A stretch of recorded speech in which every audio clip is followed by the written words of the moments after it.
All right, y'all. Welcome to our second episode here at Formula Features. Our next guest is one of the most influential tattooers of our generation, a trailblazer, an iconic figure who's truly redefined what it means to be a self-made success story in this industry.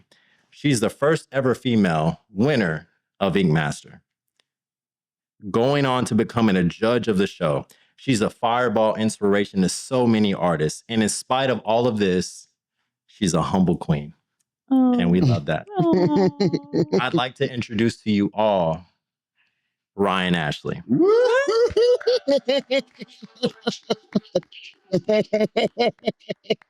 Oh my God. I feel like the last intro like that I've heard was Daenerys Targaryen. My gosh. Break of Wow. chains. I love that. Mother of dragons. I love that. I love that. Yeah. Well, welcome. Thank you. So grateful to have you on. I'm so happy to be here. It's great. I love doing stuff like this with friends and real people where you can talk about real stuff. Yeah. And it's, not so surface. It's important and it's deep. And it's with people that you love and you trust. And conversations so many times go so unheard by people I think that would benefit from hearing them, So I love being a part of stuff like this. So thank you for having me. Yeah. Absolutely. Yeah.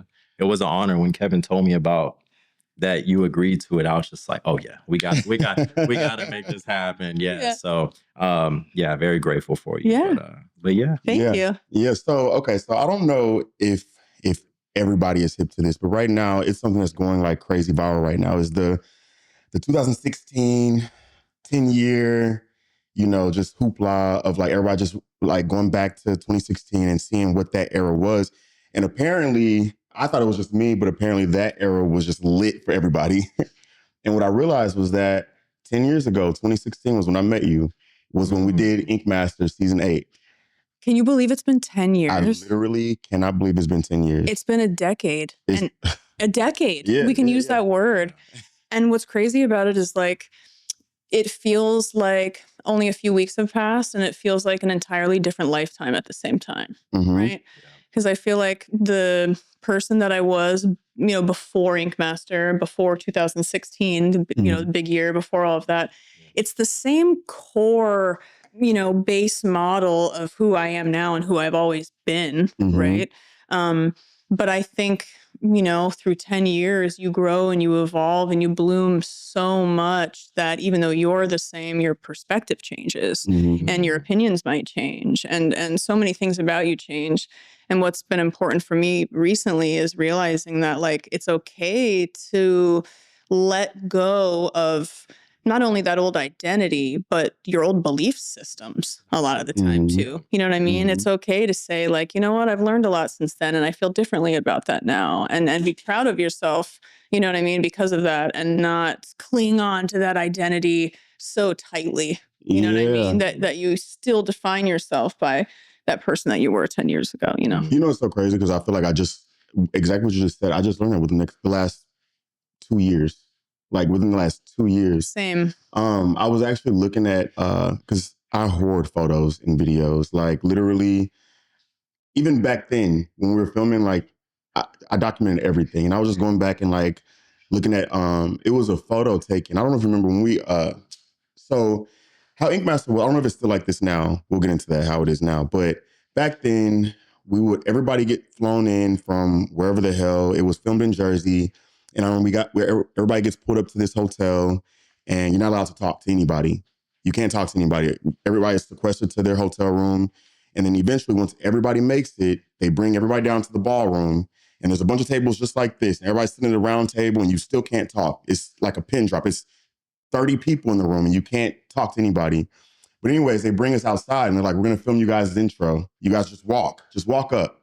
And I remember in this moment, I was like, I need to get to the front. I was like, I got this outfit on. I need to get to the front.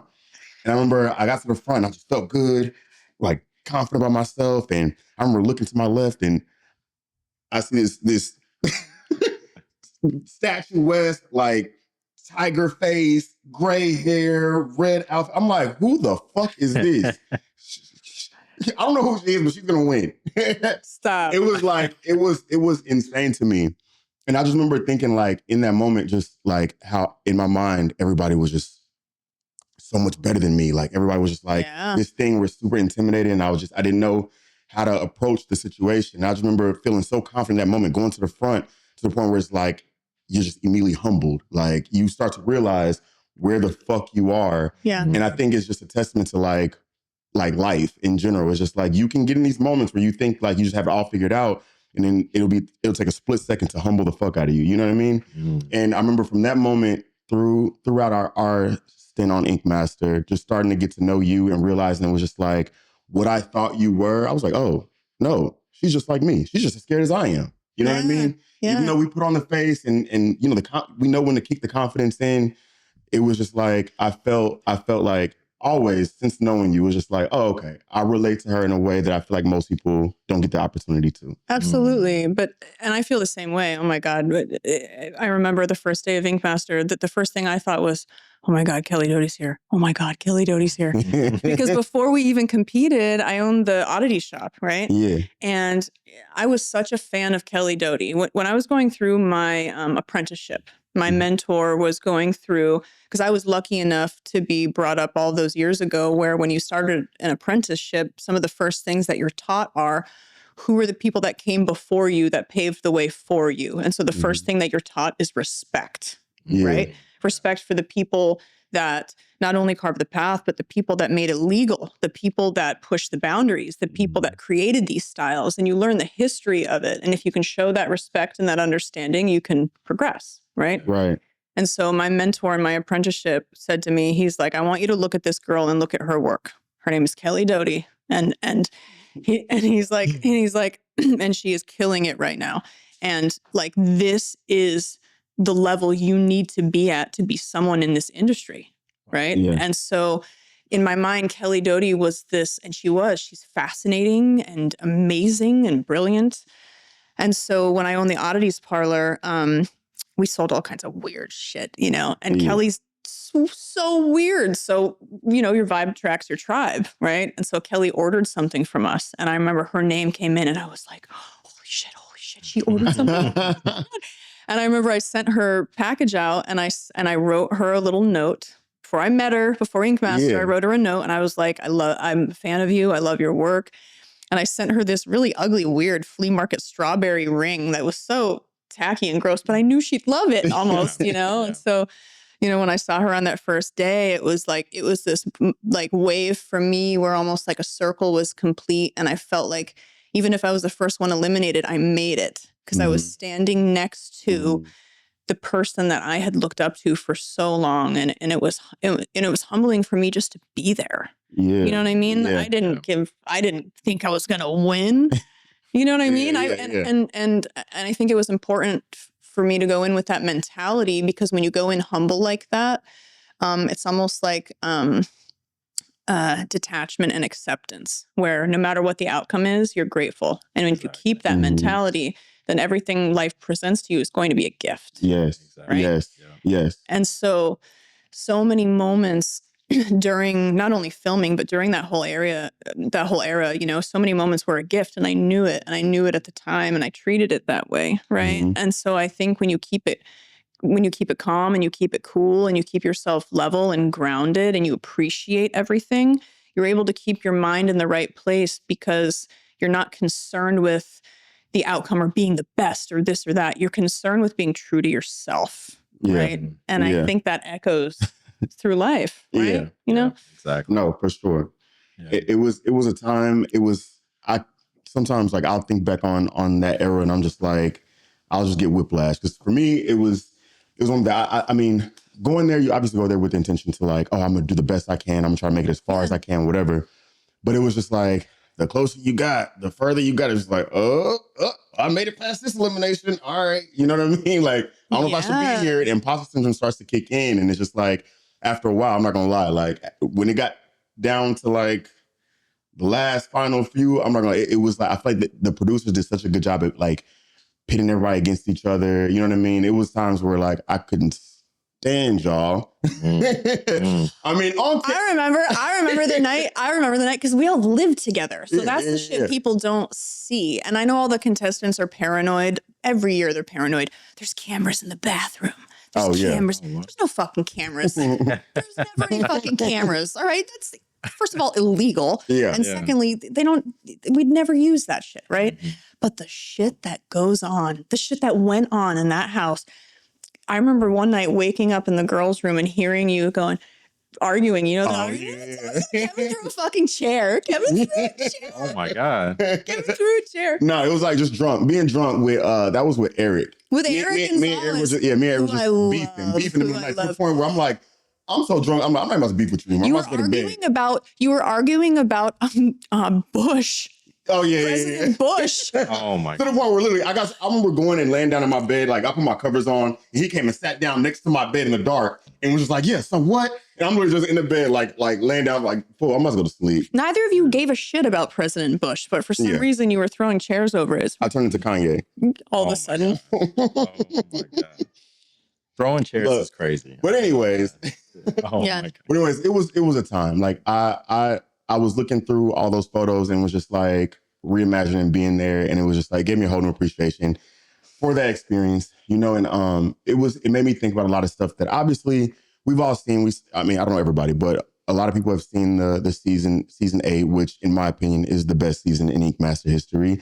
But no bias, you know. But what people don't know, myself included, is like when everything is done, when the confetti's coming down, the winner is Ryan Ashley.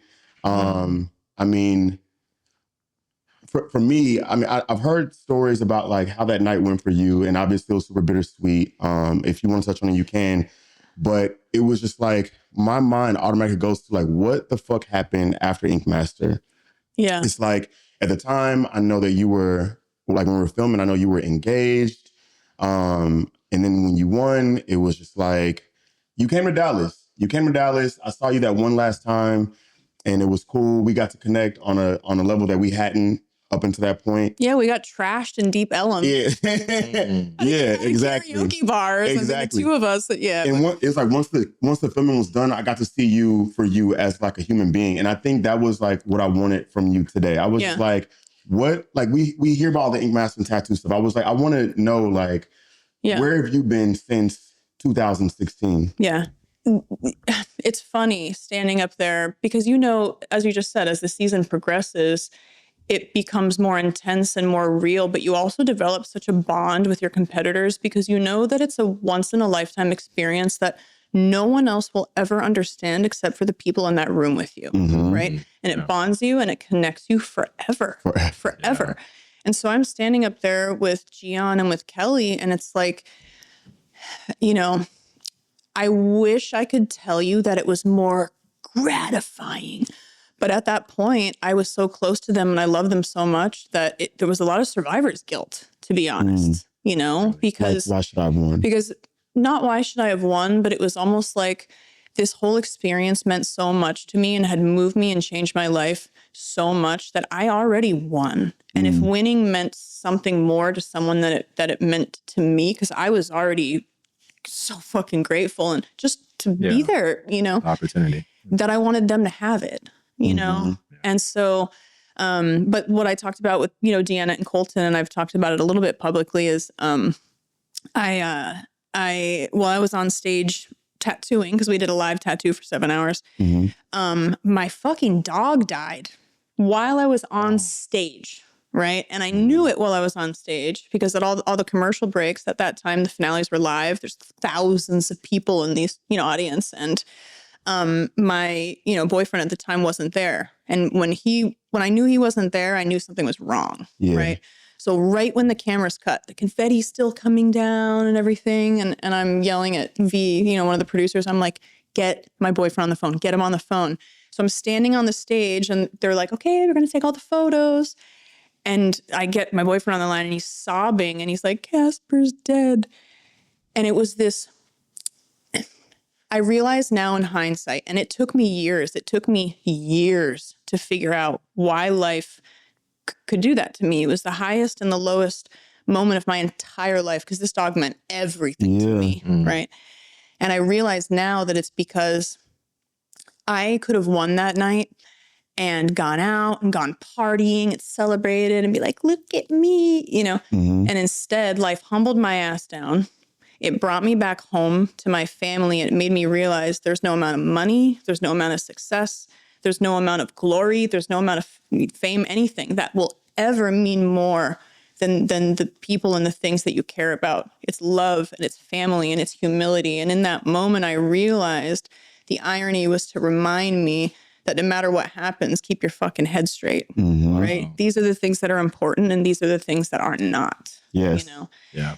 And it took me a long time to let that go. You know, I told you before, it was like 6 months before I even sent the paperwork in for the money or anything, because it felt like blood money. Like I felt like spiritually, like I took his soul somehow, you know, like an exchange, as an exchange. And I felt, because there was no amount of anything I would ever give to, you know, I would just want my dog back, you know? And, but I realize now that it's, of all the lessons that little dog taught me in my life, his exit was the greatest lesson of all. And it's don't lose yourself. Don't lose what's important to you. Don't lose what matters, you know? And so since then, I've tried to keep that as my main perspective, right? After Ink Master, I took advantage of everything. I did all the conventions. I traveled 8 or 9 months out of the year for years afterwards. And I think what I was chasing because of my imposter syndrome and my inferiority complex, you know, because I felt like these people are wrong. This can't be right. It can't be me. Yeah. I was doing convention after convention after convention, and I was competing and competing and competing, and not to feel like I'm the best, but I almost needed to be humbled. I needed to be beat almost. But I also didn't want anyone to be like, oh, she won because her tits are out, or she won because she's hot, or she's fucking Dave Navarro. I wasn't fucking Dave Navarro. That didn't happen. You know, it's not why. Like, fuck you. Like, and so at all the conventions, I was the first one to show up. I was the last one to leave, and I busted my fucking ass. And I wasn't trying to prove anything to anyone. I was trying to prove it to myself that I was worthy. Yeah. You know what I mean? That I was the person that all these other people wanted me to be, you know? But in that, I traveled the world. I met some of the most important, kind, amazing, influential people, other tattooers. And because of that and that opportunity, I now have friends all over the world that get me and they see me for the right reasons, not as a TV tattooer. I hate that term, but not as that. It's not a show. I really am dedicated and I care about this industry and I want to bust my ass next to you. I want to show up before you and have extra supplies if you need. I want to give the industry the respect that it's always deserved. Right. You know what I mean? For someone to have that drive of, you know, so I have a sports background to where, you know, you're the first to show up and last one to leave. That not many people have that mentality. Is that something that you always had, or is that something you can obtain, or is that just in you, or it's not? So I've been asking myself that question the last few years because I think the more you learn about yourself, the more you get to know yourself, the more you dive into why you tick the way you tick, why you are the way that you are, right? And I think the worthiness thing has always been a big factor to me, and I've always been trying to prove to myself that I've been worthy, you know, because where I came from, you know, my name was Ryan as a girl, Ryan Malarkey from the trailer park, right? Very appealing. Yeah. And I never felt like I was good enough. You know, I watched my mom bust her ass my mom, can I take a second to tell you guys? My mom had 2 girls by herself, single mom of 2 girls. My mom worked at McDonald's for 17 years. And then as a single mom with 2 girls, put herself through college, night school, made the dean's list, graduated top of her class, and did it all while juggling everything. And she did it to give us a better life. You know what I mean? Yeah. And so my entire life growing up, my mom used to say to me, like, Ryan, you will not make the same mistakes that I made. You won't. you will not stay in this small town forever. You won't. Mm-hmm. She's like, when you turn 18, you're fucking out of here. And if you think you're staying here, you're paying me rent. And if you're paying rent, I wouldn't be paying your mom rent. What do you do? And so in my mind, settling was never an option because it was ingrained in my subconscious that there's something bigger and better out there for me. Right. And it was never chasing money. It was never chasing, I mean, I never thought I would be on television. That was not a, you know, I didn't like, you know, dream of being a news anchor, you know, or anything. That was, you know, I think what I've been chasing is how far the rabbit hole goes, you know? And now that I've come to peace with who I am in the industry and all of these things, now it's time I get to turn inward and actually get to know myself. Okay. Right? My actual self and all of those things, you know? So I've been asking myself that same thing too. Like, why do I do the shit that I do? Because what I found in the last few years is that this idea of what I should do and what other people are doing and what people expect me to do has led me to a lot of not failure, but lessons and disappointment in myself, that even though Casper taught me the lesson, I got that shit twisted for a second, right? Like I put my studio and my career and blah, blah, blah above not only the people that I love and the things that made me happy, I put it over myself. You know what I mean? Yeah. And I'm struggling with that balance now of where do you lie? Where does Ryan lie on the list of priorities as opposed to like what everyone wants from me or needs from me? Because I want to nurture and I want to help and I want to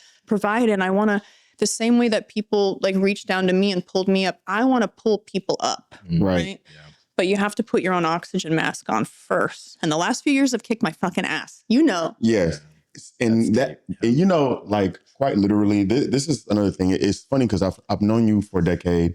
And I feel like every time I talk to you, like I start to obviously learn more, but also to realize how fucking parallel our lives are without even knowing it. Yeah. And it makes me think about like, even when you're on Ink Master and yeah, I'm gonna back up a little bit.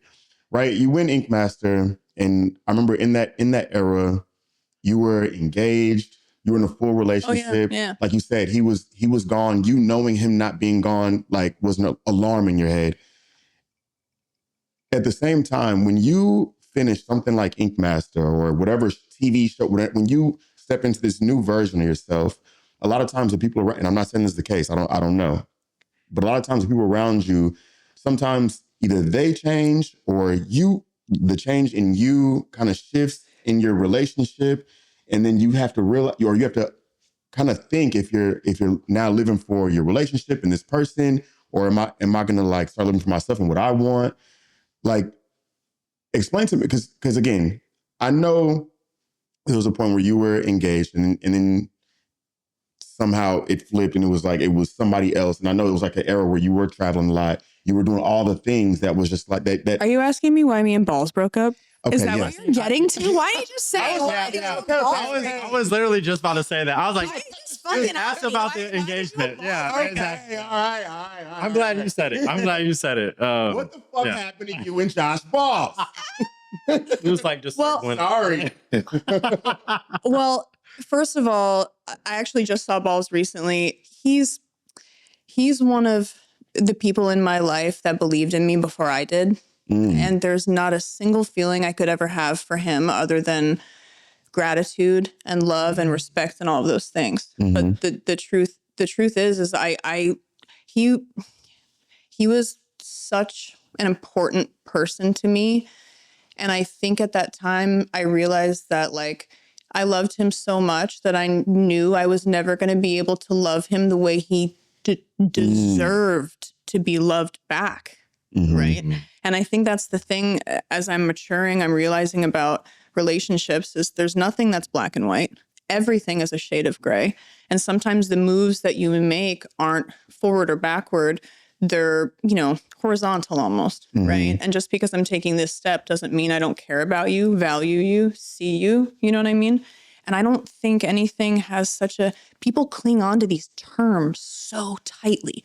What are you? What's the label? What are you calling yourselves? What do you, well, if you're breaking up, then you must not, you know, want somebody else. Right. Yeah. And Balls and I went through, I mean, think about like when I think about what we were able to do together, right? Like, we opened the oddities parlor. We opened a second oddities parlor. All of our interests were the same. We developed, I am who I am today, partially because of the influence he had on me. And I realize now that life and who you are as a person is a sculpture. And every person that influences you, changes you, affects you, it's like they're taking a chisel and chiseling out one little chunk out of the sculpture that eventually becomes you, right? And so, you know, to this day, Balls and I are so cool. We DM each other memes about hot dogs a couple times a week. You know what I mean? And even if it's just that, I only have love and respect for him, you know, but I'm realizing too that multiple things can be true at the same time. Right? Yeah. Like I knew when I realized that Balls he was one of the most important people still in my life, but I realized he wasn't the one for me.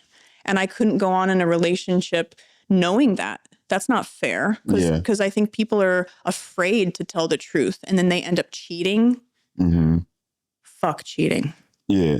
So did you have these feelings before you won, or was it more so after? Because I'm thinking like, did the feelings of that or like guilt come in that you couldn't give him the love that he wanted because now that you won, the industry demanded so much of you? So something I've realized that I don't think I've actually ever said was like Balls and I were together for a really long time and like 5 years, you know, almost 6 years maybe, right? And we were each other's family. We both had, you know, Balls has had a hard life, and my life wasn't hard, but it wasn't easy either, right? We both had to prove and struggle and chasing things, and then we started chasing those things together, right? And so the night before I left for Ink Master, the night before I left to go compete, we were standing on the porch, and Balls was like, "Will you marry me?" The night before, and in my head, I was thinking, motherfucker, we've been together for like 5 years. You're going to wait until the night before I leave. And it didn't feel good. It felt like he was taking something from me because I couldn't focus on the excitement and the joy of something that I got to do, that I earned for myself. I had to now balance being happy about getting engaged and being happy about this thing. Why couldn't I just have this moment? And I did. I held resentment from that moment. Yeah. Does that make sense? I felt like a lasso, like, right. And he said to me, he's like, "What do you think? I'm going to let you go compete without a ring on your finger?" And I was like, "Motherfucker." Well, maybe a different perspective from just the men's mindset is that I think since y'all had been together so long, maybe he knew that you were about to do amazing things. He probably thought you were going to win. He's like, when she wins, all eyes are going to be on her. I got to lock her down. Like I can't. But I have to give Balls credit because there were so many years he was the only one that believed in me. He bought me my first iPad and I said, "I don't want that." And he's like, "This is the future. You need to use this because you're going to be amazing." You know what I mean? Yeah. And to this day, I mean, we still continue to support one another and everything and all of that. And I realize now there doesn't have to be bad blood or feelings. We're not, you know, we're like, programs or society makes us think that you're supposed to feel negatively about someone when your relationship ends. And that's just not true. Yeah. I've never had a negative thought about that person. I know he's not the one for me, you know? Yeah. But that's not going to make me think anything negative about him. Yeah. That's life. Yeah. And life is complicated and it doesn't need a label or a definition or a reason textbook. You know what I mean?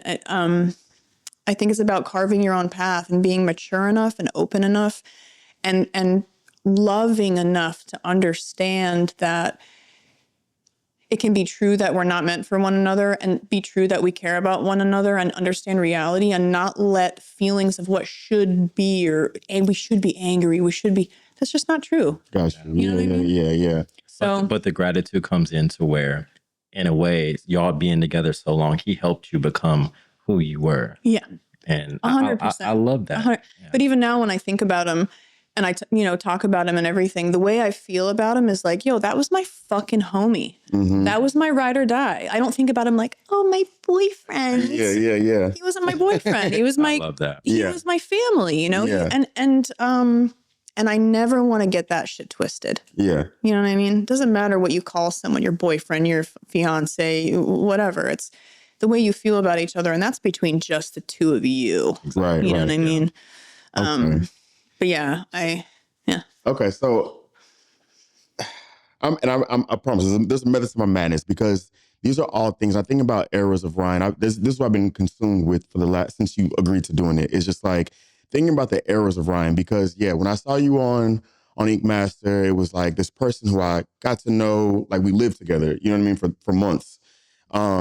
That person, I feel like, evolved. I mean, it wasn't too long after you won, but I remember obviously, like, I went and did my thing. You went on, did your thing. But there was, I'll never forget, there was a very definitive moment where I was like, this bitch is a rock star now. Like, I was like, she came back, she had the titties. She's wearing Arlo now. Arlo with the G-string, I was like, they're opening it, big ass shop up. They bought a church. Like, I'm like, it was like you guys got the spinoff, Ink Master, Ink Angels. Yeah. It was like Angels was wild. Angels was crazy. You guys are touring around the fucking country behind you guys, like months at a time. It was like that era to me. I feel like that's when you like turned it the fuck up. Like, it was like you did what I feel like any Ink Master should do, is like put your foot on their fucking necks. Exactly. And I feel like it was so unapologetic. And this is the only reason why I bring up Balls, was because I feel like I've only known you to date 3 people as long as I've known you. Balls, and then going into Arlo, you know what I mean? And I didn't know what that transition was like, but I just remember very, very vividly when I like was on Instagram, I was like, damn, like she's a fucking rock star. So here's what I realized. And so many people say, like, you can't find yourself in relationships. You have to know who you are and date around and blah, blah, and all that. And I found myself like, I'm not interested in dating. I'm not interested in sleeping around. I've actually never had a one-night stand, ever, right? Because I don't have fucking time. Because I don't have time. I got a little time. And I love that. And I wish, honestly, I look back, baby. Just kidding. Baby, I look back and I'm like, did I miss out on a hoe era? Did I miss out on my hoe era? I never had it. I skipped that chapter, right? And I've been questioning this recently too, just because, Arlo and I, that whole chapter has concluded. Obviously, we have the most beautiful child together. And no matter what happened between that, look at who we made. We created this cool human. And he's cool as shit. He's upstairs playing PlayStation right now. But what I realized, because I've been thinking about this a lot, is I think a lot of the time you learn so much about yourself because every other person is a mirror, right? Yeah. And if someone, and I've, most of my friends have dated and this and that, and I've always watched them evolve and develop, because when someone confronts you with themselves, you learn more about who you are, because you either agree or disagree, right? Mm-hmm. For me, it's always been like, I've always internally, deep down, I've always known who I am. Right. I've always known, not in like this is who I am, but I've always known what's important to me, and I've always known what direction that I'm looking in, and I don't have time for side quests. So it's like, my train's headed in this direction, and this is someone who's going in this direction too. You want to roll with me? You want to ride with me? Yeah. Because I want to make memories. I want to get deep. I want to see how far down this rabbit hole goes. I don't want to skip around on the surface. Yeah. You know what I mean? And so for me, I've always been in these long monogamous relationships, and that's been important to me, not because I need a partner or I need a man, but it's because I understand how incredible this life is, and I want to share important things with someone to continue on like a series, right? Like, I don't want to tune into a couple episodes here and there and not know what the fucking story is. I want to binge something with someone and create something impactful and grow together. Exactly. Right. And so I think even, you know, like meeting Arlo, it was like when well, I won't get into that, but Arlo was another one where I was like, when I met Arlo, I was like, you are the first person that has challenged me. You're the first person that's questioned, like, oh, you think you're that? Are you? And I've been like, wow. And I was like, wow, really? He can party as hard as I can. He's the first person I met that could party hard, because I was partying at that time, right? Yeah. I'm a mommy now, but during those years, you know, and he challenged me because he made me confident to know myself and then still push those boundaries. Does that make sense? Yeah. You know? Yeah, absolutely. And so I think relationships have made me confront the deepest parts within myself. I saw a quote the other day that was like, the potential for you to grow is directly correlated to the amount of truth you can hear about yourself and the amount of truth you can accept about yourself and not break. Right. And Arlo pushed me. You know what I mean? You know what I'm saying? And through it all, I'm not, you know, bitter or angry. I would take nothing back. I have no regrets. None. Because every single thing we went through, all that crazy, heavy, all that shit, it pushed me to evolve. And I've been telling people it's almost like, you know, you're in the Boy Scouts and you want a Boy Scout badge. You don't just go in a bin and pick that shit out. You have to work for it. Right. Exactly. So what I've been working for, right, these hard lessons, these hardships, what you do is you come out of those with an evolution and an understanding and empathy for everyone that's gone through that shit. And I don't think people realize that the reason people disagree, the reason that people argue, the reason people don't see eye to eye is because you have different experiences, right? Totally different experiences. And so I don't think I would be who I am today if you know, my whole relationship with Arlo didn't force me to truly have to dive deep and figure out, wait a minute.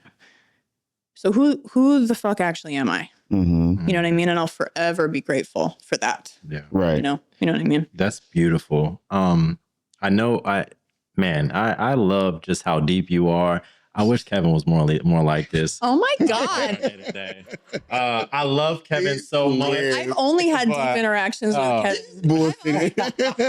He is bullshit. But I love that so much. So we have talked about the past, you know, just in becoming. So now, where are you now mentally? You know, I know you're balancing being a mother, and then your goals and everything. So where are you now? What is not necessarily the next move, but where are you mentally through this journey? Yeah, because when you shaved your head and everything, what like where we at? So shaving the head was a big one, and I am so fucking sick and tired.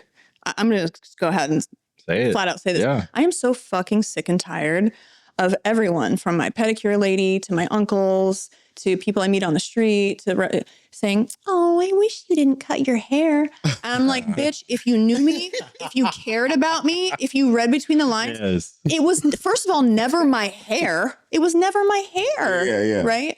And secondly, I think that to truly get to know yourself, really know yourself, you have to let it all go sometimes, right? I was sad. I was depressed. I was unhealthy. I was putting more and more extensions in my hair to uphold this image I felt like I had to uphold, and it wasn't making me happy. Every time I took my extensions out, I looked like fucking Golem in the mirror. It was so depressing, and I was over it. And I was over my friends being like, "Oh, it's not so bad." It was bad, and it made me feel like shit. Yeah. You know what I mean? And so shaving my head was this really humbling move I made, because it forced me to look in the mirror and learn how to love myself in a way that I feared the most. My biggest insecurity was my hair. And when you take that away, you no longer have that. You're focused to look on you're forced to look at all of the other areas of yourself, right? And so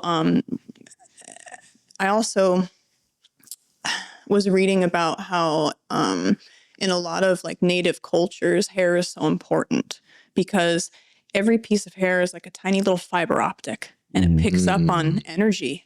You can feel other people's energy. They even say like, when you have your hair down and big and flowing, you're receptive because all of your antennas are open to giving and receiving energy, right?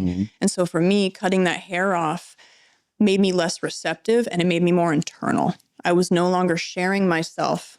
I was no longer picking up on everyone else and concerning myself with that more than myself. I was focused on me and not like me in the mirror curling my hair for an hour and a half every day. I was focused on actual me, soul me, not the me like the image of, the Monster High doll that, you know what I mean? Yeah. Everyone wanted me to be. And not saying that wasn't me. That was me. Yeah. But when that part of me took over and became such an identifying characteristic, I don't want to be known for my hair. I want to be known for my soul, for my choices, for my influence, for my voice. Yeah. And if you love me now. And if you don't, then you never love me. Yeah.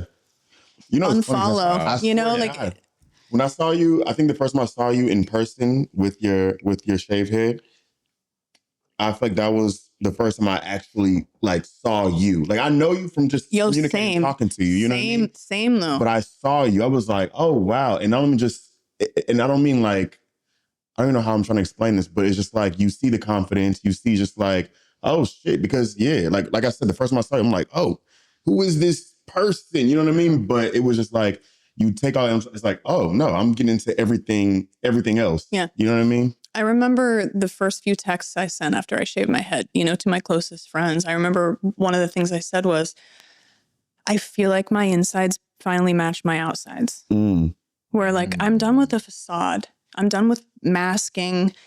It's exhausting. You know what I mean? Yeah. I'm done with all of that. And since then, I can't tell you how much time I've had now to focus on more important things. Like I'm a mommy now. So instead of curling my hair for an hour and a half in the morning, I can color with my kid and be present and use that time for something that's like, I'm not going to be on my deathbed, years from now and be like, oh, how good was my hair? Yeah. You know what I mean? And if I were doing that, I would be a shitty person. I missed it. I missed the point of it. I missed the point of it all. You know what I mean? Was Ink Master mad at you for cutting it? Because you're a judge at this point. I was so terrified of what Paramount would think, of what Andrea would think, of what I have never felt more supported. Really? Okay. From every angle. Because they don't play about big changes.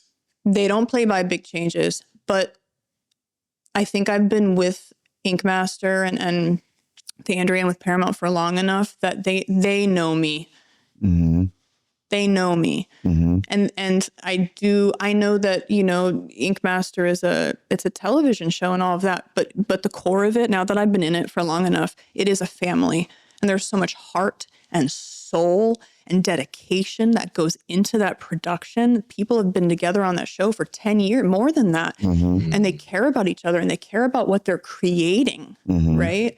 And so I got support from every single angle, more support than I thought that I would receive. And I've honestly never felt more empowered. And it made me realize that who was I afraid of? Was I afraid they were going to think differently of me? But that's me projecting that. Yeah. You know what I mean? Yeah. So as you know, we opened Formula just 3 months ago. This is his second shop. This is my first. And it has been a journey. It's only been 3 months and it has been a fucking journey. How has it been for you owning Elysium? So it's been extremely bittersweet. And I've come to this consensus recently too. first of all, nothing lasts forever. Mm. Even, you go to visit your hometown and you feel weird because everything has changed and you realize it wasn't the place that you loved, it was the moment that you loved. Yeah. And so Elysium has brought me some of my most pivotal, some of my most impactful moments, right? And it didn't have anything to do with owning the shop. It had everything to do with the people that were within the walls. Right.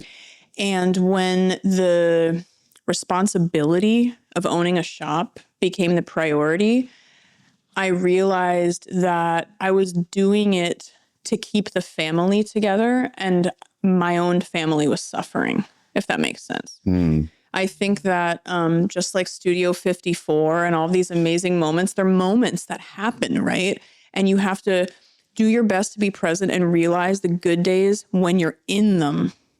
Does that make sense? Oh, it makes all the sense. What I've also realized is I am not a good business owner. I'm not good at being a boss. Why do you In what way?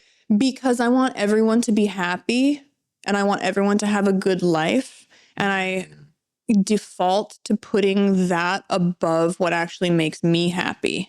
You know what I'm saying? Yep. And I've always felt like I have so much to give and so much to offer and so much to contribute. It's too much for me. I want to share it with people, right? Yeah. And in owning the shop and running the shop, I put all of that above my needs and what I actually needed. You know what I mean? Mm-hmm. And so now I've been guesting at a few different shops. I've been traveling a lot. I've been working in Vegas and in LA. And I'm seeing people do shops really fucking well.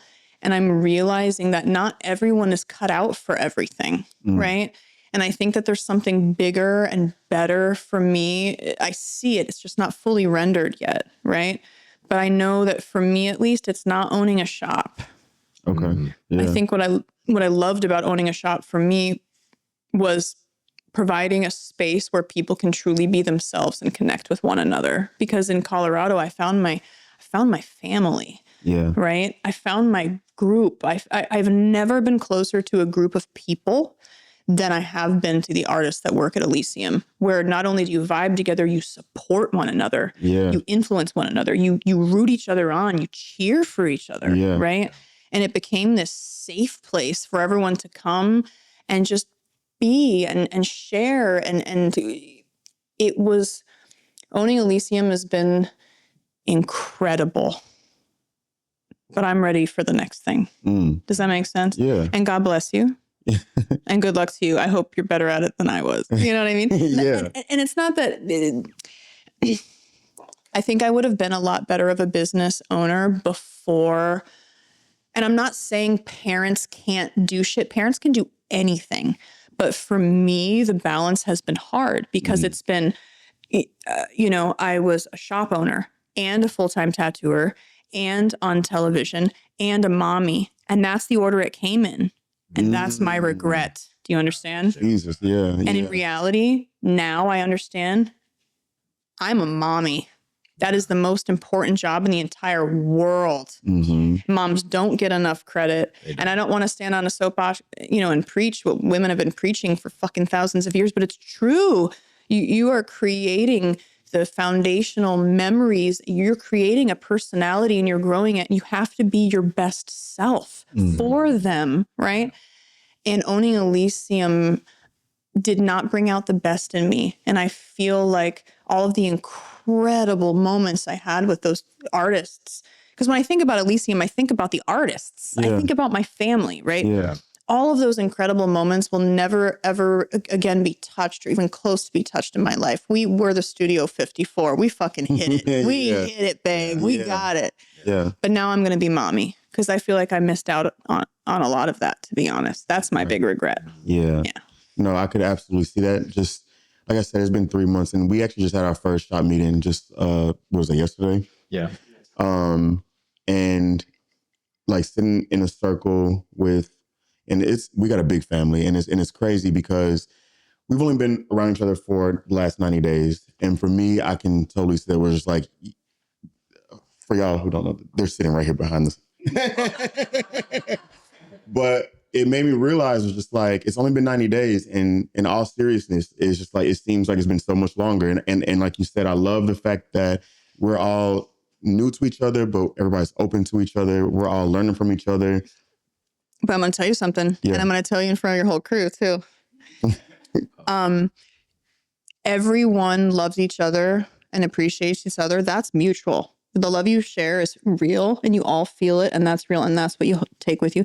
The only person that's going to love your business like you love your business is you. Facts. Yeah. And unless you're a part of it, it's never going to be a part of you in the same way that it is for everybody else, right? Yeah. And not in a way, not in any offensive way, because all of those incredible moments you share together, that's your shared reality. That's the bond that's going to connect you forever. And that's what's important, right? But what you're doing on your end is a type of love and dedication and devotion that no one else could ever understand. You know what I mean? And don't make the mistake of expecting people to love your baby like you love your baby. That's your baby. Right. And just being an owner in leadership is tough because just like you said, no one's going to love our baby like we love it. But in being a leader, you have to make decisions for the sake of the whole shop and the team that not a lot of people are going to understand. No one's going to understand. Decisions. And you have to stand on those decisions and be confident with it, even if that makes you look a certain way to the group. So that, and I have kids as well. So having to juggle all that, oh yes, I understand the weight. I know it's tough. And you have to remember too, it's like, there, in my opinion, this is just my opinion, there has to be some sort of, and this is the mistake that I made. I had no boundaries and there was no division, because if we work together, we work together. You're not working for me. We're working together, right? I just so happen to be the one in this position. And then slowly I started realizing, well, I want to be in that position. Yeah. You know what I mean? Yeah. Because I don't want to be the boss lady. I don't want to come down on my friends. I don't want to have to tell someone that they were late or that their tattoo sucked or anything. I don't want to. I don't. Yeah. That's fair. I think that's not for me. Yeah. I think that's part of being like, it's tough, but you have to be, in order to get a certain level of productivity and have the team staying on track, being a villain is part of being an owner sometimes. And you have to remember too, everyone is on the train together. Y'all are all on the train together. You're learning together, progressing together. But as an artist, you're focused on doing the best art you can do. As a business owner, you're focused on your business. Your artists aren't concerned with, and this is just me saying, your artists aren't concerned with the business aspect of the business. Do they love the shop? Yes. Exactly. Are they loyal? Yes. Are they devoted? Yes. But when it comes down to a sewer pipe breaking and you have to wake up at 4:00 in the morning and be the one there canceling your appointment to deal with it, it sucks. And the same way you resent your parents for having to do the hard shit, you resent your parents sometimes, right? And then you become a parent and you realize the process and you realize why you had to do the shit you had to do. Right. Yeah. And so I think when you own a shop, you understand the weight of it. It's not coming to work in a beautiful environment and all of that all the time. There's a lot of dirty, gritty, hard stuff that you have to deal with. And unfortunately, you're going to deal with it alone, right? Exactly. Even with support. And I was going to say, so for me, a major part of owning this shop has been my partnership with Jeff, right? Like I always have a strong opinion about everything, but he's always come and kind of given clarity about things that I thought I felt strongly about, but it just comes from lack of knowledge. You know what I mean? With you, because it was you and Arlo that. Well, Arlo had Elysium started before I got there. Okay. But it was in a different building. It was a, you know how Pokemon have evolutions? It was a really amazing thing he had started. The church was another animal. Gotcha. And the problem with me and Arlo is it's not that we couldn't tackle it. It's that we were kicking life's ass so hard. We felt like we could tackle all of it and get pregnant during COVID. And get married because I was pregnant and terrified, and own a shop and be good at it. Yeah. Anyone can own a shop. Are you going to be good at it? Yeah. And you can't, as business owners, my advice, because I did so good, but my advice is Don't ever take it personally if artists that you love eventually leave to branch out and fulfill their dream, because theirs might be the same as yours. Don't be offended. Yeah. Everyone wants the best for each other, obviously, but you want the best for yourself as well, right? Not in a selfish way. We all have the same dream. We're all artists. Right. Who doesn't eventually want to own their own studio? Right. And you can't take that shit personally. You have to detach and want the best for them as well. You know what I mean? Yeah. I always see it like a badge of honor. Like, I'm not gonna lie. Every time an artist does leave, it there's a little sting to it. It doesn't it doesn't feel the best. But I mean, I feel like that's just, it's natural. But I always have to remember, it's like, I've had artists who have left and now they have their own studio, and I'm like, and they blew up. Most of their most viral stuff happened at my shop, my first shop, and I'm like, wow, like in a way, I helped catapult them to their next level. And it's like, and that kind of changes their kids' bloodline and their kids' bloodline. So it feels great. Exactly. And that's the feeling you have to have. Instead of the sting or any of that, if that happens, you have, instead of saying like, wow, I was a part of it, you have to say, I got to be a part of their evolution. And not that you have to be happy for them, but when you come to peace with everything and you understand the circle and the cycle, you will be happy for them, because you should want the best for everyone. Exactly. Yeah. Business owners that own businesses to make money, for quick grabs, to hold people like hostages, that's not the right reason to own a business. Right. Yeah. I promise you. The best part about a tattoo shop is the energy, the vibe, the artists, the love that's being put in, the dedication that's being put in. Appreciate that. And you have to always wish everybody the best. And don't take that shit to heart. You know what I mean? Yeah. You can't. And I'll say for me, because I never wanted to shop for a very long time. Just for like the last few years, was that ever even a thought in my head? But I think for me, for as long as I've tattooed, things start to change. And for me, it was like, you want to equip the next generation of tattooers by example. You know what I mean? In the way that I feel like the people who came before me equipped me, you know, in this moment. You know, so for me, like you said, I try to take ego out of it, knowing that when you hire someone, like you said, nothing lasts forever. When you hire someone, you have to know that at some point, it's gonna end. You know what I mean? To know. And so it's just like, I think just preparing yourself for that, knowing that's always gonna be the end game. Just knowing that for me, the satisfaction of knowing that my goal is always to make sure that you leave better than you came. You should always leave people better than you found them. Always. And something you have to remember too is, artists coming into your shop are inspired by you, and that's why they want to come work for you, right? Or the energy or the crew or whatever. And they're inspired by you as an artist, you as a business owner. But the story doesn't end there, right? The story continues. So you have to allow yourself to be inspirational when that moment comes, when they do leave. How do you handle that? You should handle it with grace. You should handle it with support, with compassion, with understanding, because you know, it doesn't just end when someone comes. There's a whole nother chapter, a whole nother book after that. Yeah. You know what I mean? So handle yourself with grace. Always be grateful. Always. Yeah. Always. You know what I mean? And with, you know, y'all saying nothing lasts forever, I've experienced this so many, you know, we've almost been open for 3 years now. And what it has taught me is that when an artist had left in the first 2 years, when things were good and we had these most amazing memories, we would be traveling to Colorado together, doing events, it's now made me be a lot more present in the moment of being like, I'm enjoying this so much. I appreciate your time. I value this space. It's not going to always be here. You're going to have to fly and spread your wings and go off. But this moment right here, I cherish it so much. I'm not taking it for granted. So yeah, it's tough. Ownership is a whole nother beast, but to even be given this opportunity is a blessing in itself. So. Absolutely. I think too, like and maybe this is just, well, let's see if I'm talking shit or not, who agrees with me, but successful businesses, right? What are you trying to do? Are you trying to have a collective? Are you trying to have an experience, or are you trying to have a business? Because if you're trying to have a business, the point of a business is business. It's to make money. It's to get people through the door. I was a bad business owner because that was never important to me. Okay. And what, you know what I mean? And so you have to understand as a business owner what your prerogative is. What is your intention?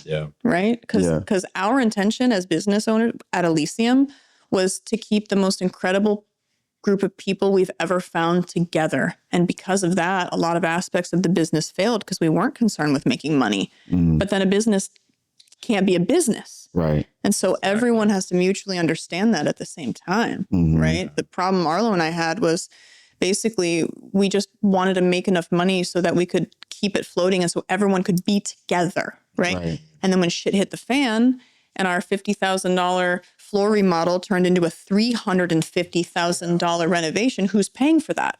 It's me. Exactly. And it's Arlo. We're not making our artists pay for that, obviously. Right. And then we kicked ourselves in the ass because we're like, oh, that's why you charge more money, because when those things happen, it's coming out of your pocket, and that's not fair to you either. You know what I mean? And I completely agree. And I have at both shops, like our formula is new, but at Skylight, I have so many close relationships with our artists. And I've had to tell them countless times, like, it's tough having to make a business decision because I know in a way with how close we are, they might take it personal. But I've had to tell them, I'm like, look, you have to separate business and friendship. And our friendship, I wish it paid the bills, but it doesn't pay this 2.7 annual increase on rent. Exactly. So,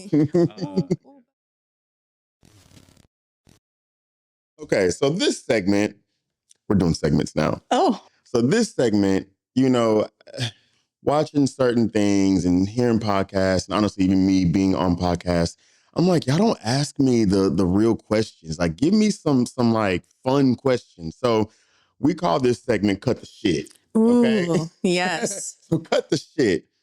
So there's just a couple questions that we were like, just things that popped up that have nothing to do with, like, obviously all the personal stuff we talked about, but just cool questions I think people will be interested in knowing. I know I am.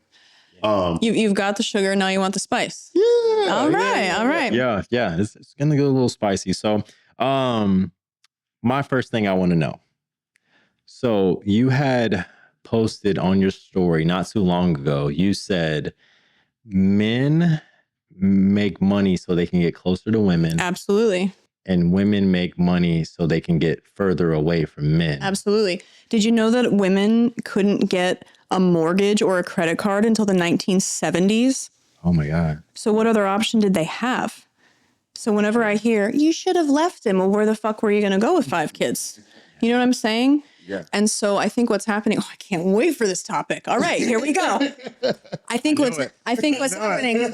I knew it. So I think what's happening now is, and I saw a video on Instagram of this woman saying that, like, girls are raised from birth to be good daughters, good sisters, eventually good partners, good wives, good mothers, all of that shit. But it's all good for other people. Whereas, and I'm not talking about everyone, I'm talking about the main bulk of societal expectations on males and females, right? Men are raised to be good men, like good for themselves, right? Do the best that you can, you know what I mean, to be able to provide, blah, blah, blah. And I feel like the world is changing now, right? And I feel like finally, men are being raised to understand that being a good partner means being empathetic, right? Being actually a good partner. And I think this balance is shifting. But what I think men aren't realizing is that as those roles change, they're being raised to be understanding. They're being raised to know that a lot of shit is equal and 50-50 and all of that, but they aren't being raised to understand how to be with a strong woman, right? And so when I posted that, I was like, it's fucking true. Because every conversation I've ever, not every conversation I've ever had, but it's a big conversation, whereas like men have always had a limitless amount of opportunities to be the best they could possibly be, and women haven't. And I've been going on this, for the first time in my life, I can finally say I'm beginning to scrape the surface of understanding what feminism actually is. And I've always had a hard time with that term. And because I've been deemed by others as a representation of women, as a representation of female strength, and thus a representation of feminism. And I was labeled that before I understood what feminism actually was, right? And what is it? Well, the reason I've had a hard time with it is because everyone has treated me equally.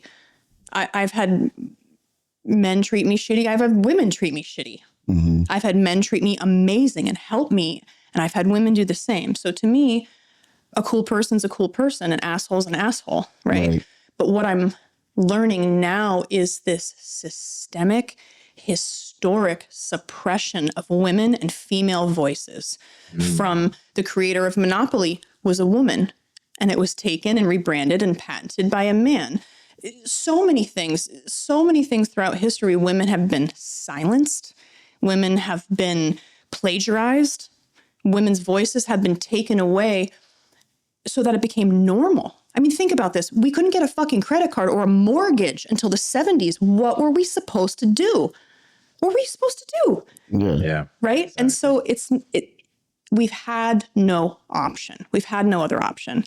And so now, the way my mom raised me, because, you know, my mom had two of us alone, right? And it's not that my dad, my biological dad is dead now, but at the time he wasn't dead. He chose to not be there, right? And so my mom, I'm sure, would have loved to be taken care of and nurtured and loved and all of that, but it wasn't an option for her. So she had to figure it out, right? And she raised us, instilling that fear in us that if shit hits the fan, when shit hits the fan, what are you going to have as your foundation under you to make sure that you're good, right? Something to fall back on. Yeah. Men have never had to think about that before, ever, right? Very sure. And so at the same time as I'm learning now, I'm discovering this history that's true, that's been hidden and buried all the way back to biblical times.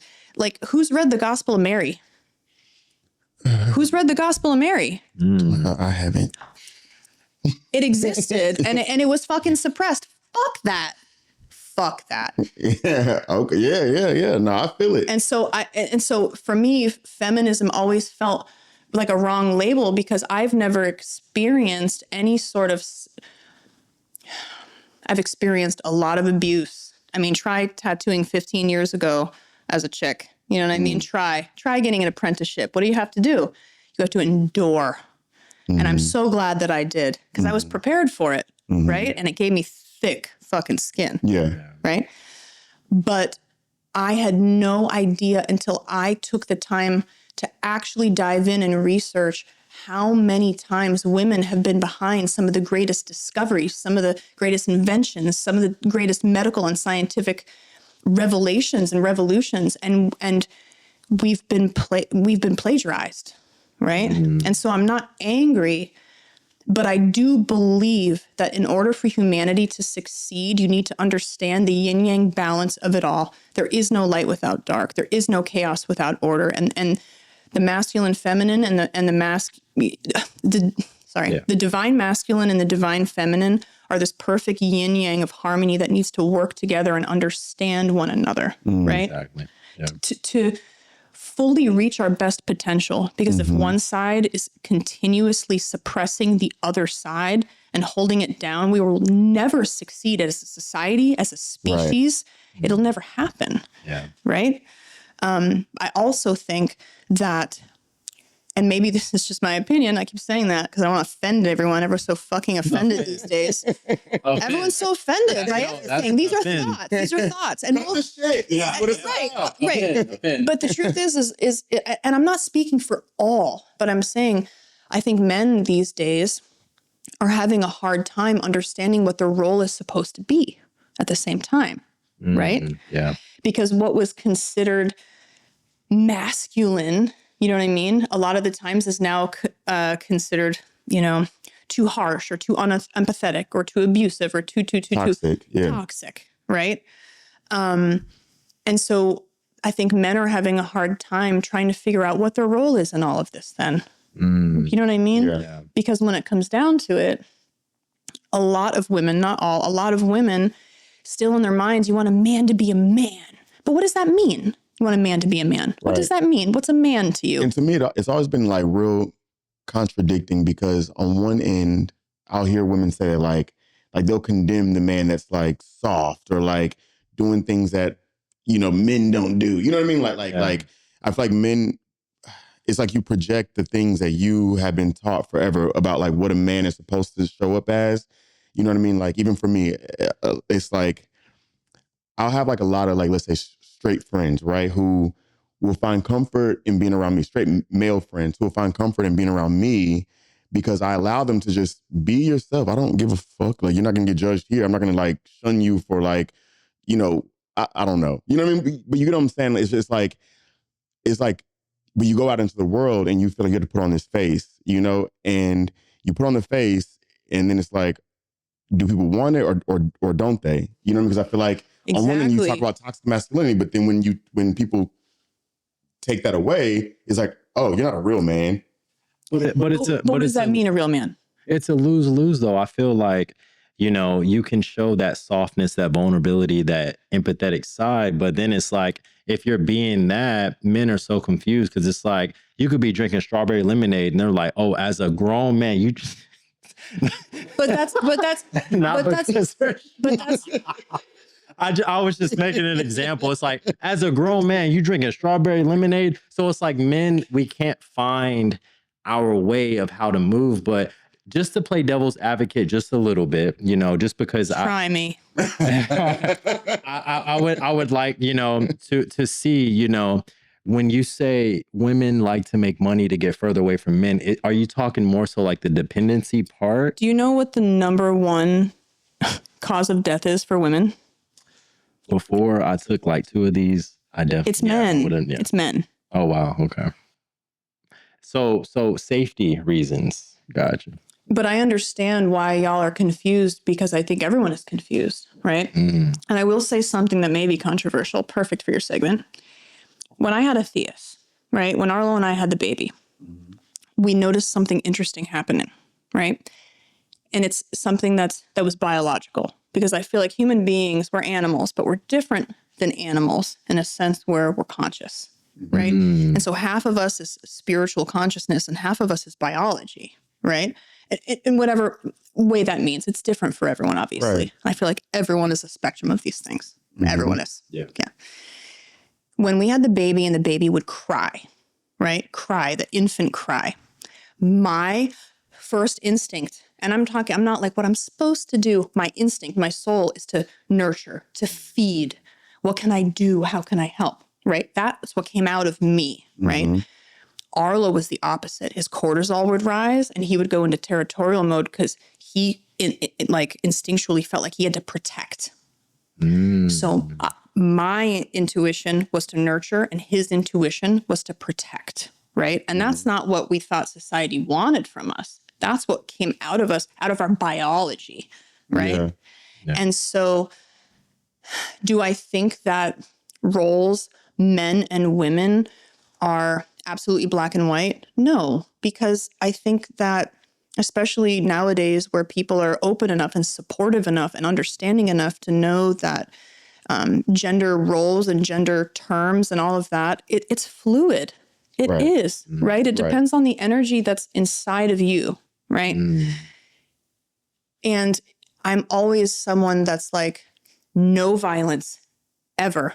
What are we, fucking primates? Yeah. We're evolved. All of us were evolved. No violence, no war, none of that shit, right? No more of that. Atheus, my baby's not allowed to kill bugs in our house because I don't want him to have the core belief that his life matters more than any other life. That is not true. I'm sorry. And if you kill something, if you're going to kill something, you better fucking need to eat it or feed your family. You know what I'm saying? Like, you don't kill something to feel better about yourself as a trophy. That's not what life is. Right.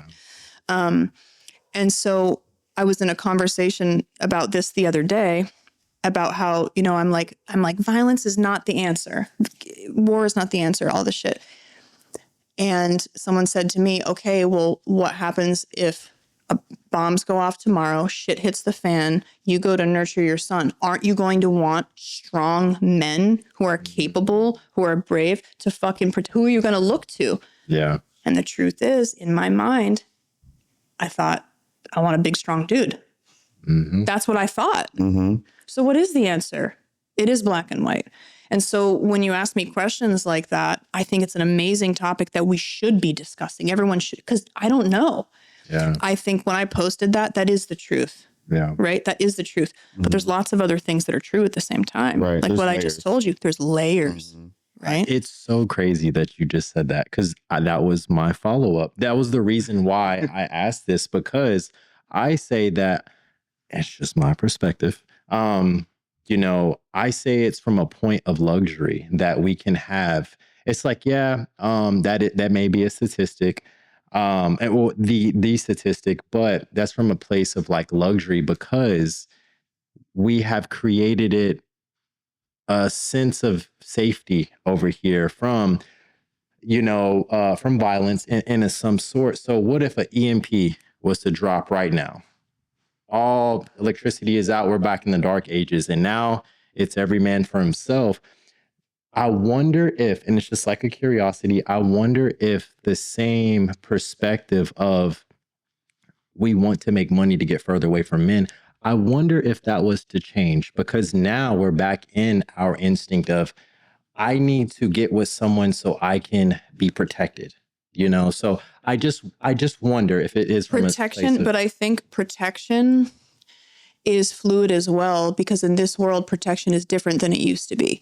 In this world, if you need to, in this world, you have to survive, obviously, right? So to survive, you need to be able to pay your bills. You need to be able to pay for your fucking health insurance, Like you need to be able to do that shit. And in the past, women did not have, it's not that they didn't have the opportunity or the capability or the intelligence or any of that. We weren't allowed to exercise that shit. And now we have to, because shit does hit the fan. Yeah. But in cases like you're saying, I think women are capable of everything. I think men are capable of everything. I think what we need to do is we need to understand each other. And I think everyone is a shade of gray in a sense, where what I can contribute and what each of the other women in the room contribute, that's all going to be different. We all contribute different shit. And so do men. I think what we need to do is we need to start not thinking that everyone is created exactly the same, because that's not true either. But we are all worthy, and we all do have our place and our importance. And once we start appreciating and understanding the differences in one another and how everyone ticks, and we all can have an appreciation for the different roles that we can play, that's where harmony and peace is going to come. The yin and the yang. The yin and the yang is the most important. Yeah. Right? Yeah. The same way that, you hear the baby crying in the middle of the night, and that instinct of like nurture, do you think that, with this ideology, if something was a catastrophe was going to happen, do you think that same instinct of, okay, I don't necessarily have the instinct, survival instinct, it's more nurture, are you reverting back to like, okay, I just need to be protected because I don't know what can happen. Now I know it's more so about strength. For me, and I can't speak for everyone, I can't speak for all women, but for me, it's like, do I question my ability intellectually? No. But if I was going to fist fight one of these big dudes in the room, who would win? A big dude. Yeah. And that's not me not believing in myself. Yeah. You have 60 pounds on me and it's all muscle. You know what I mean? What am I going to do? Scratch you with my fucking nail? And that's not demeaning myself. Yeah. But my interests and everything have been different. And so I'm not saying there's no, like, I also don't believe the opposite side of the spectrum. Like, I'm not like a feminist to the sense where I'm like, we don't need men. You know what I mean? I'm not that way either. I love men. I wish I didn't. I'd be a lot healthier. I'd be a lot healthier and happier. What I'm saying is, no matter if you're a man or a woman or whatever, you need to have some fucking empathy. Exactly. Do you know what I'm saying? Right. Yeah.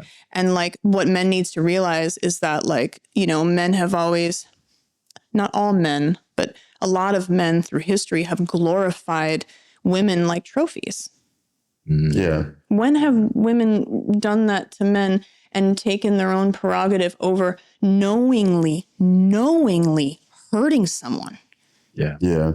Knowingly going into it being like, if she finds out, I'm out of here. If someone's going to be that hurt by an action, don't make the fucking action. Don't do it. Yeah. And you know what I think the job of a man is? If you're a real fucking man in the sense that you want to be, it is to protect. It's to protect all of the people that you love. Do you know what I mean? Yeah. Sometimes there is like backlash though from wanting that. I think so being a leader, being an owner of a shop, I feel like when you actively give help that people don't ask for, that's when you get the most friction and pushback. It's only when they ask for it that it's most appreciated. That's why they say, the game is to be sold, not told. Only stuff that you purchase and you actively invest in that is more so appreciated. So sometimes I feel like as a man, if you do offer that help, it's immediately taken like, oh, you think that I need this? So it's kind of hard to find. But you got to stop taking people's responses personally. That's them. Everyone just projects their inner feeling. You know what I'm saying? And all you can do is be the best person to your capability. But what do you deem a good person? And that's what I'm saying is, if everyone acted on their actual morals, life would be a lot different. You know what I'm saying? Right. Yeah. Like, because I think a lot of men fucking high five and glorify. I just found out yesterday somebody that I know fucking cheated on their wife, and it makes me think of them. It does. Because if their wife knew, she'd be fucking heartbroken, and he knows it too, and he still fucking did it. You know what I mean? And that goes into when you say your job is to protect, even if I'm protecting you from even potentially emotional. Me. Yeah. But like it's also emotional. Protect against evil, and everyone should protect one another. It's not just men protecting women. We're not helpless. Yeah. No one's helpless. Yeah. Everyone has a different role to play in terms of protection, but also everyone has a different role to play in terms of empathy, feeling for the other person, understanding that what you do affects other people. Right. Do you know what I'm saying? Yeah. And I swear to God, it's bringing me to my next cut the shit question.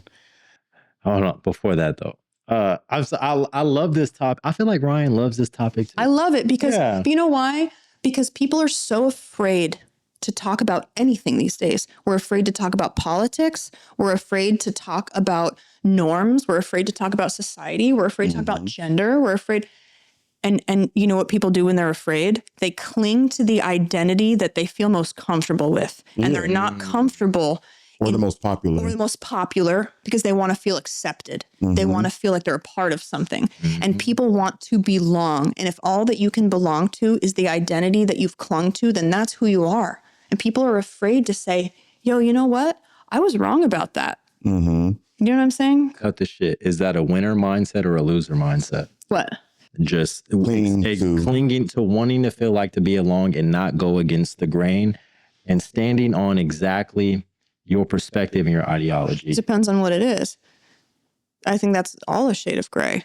Do you actually you need to live your life to the most true belief system that you believe. Everyone in this room, all of our realities are different. No one shares the same reality. You know what I'm saying?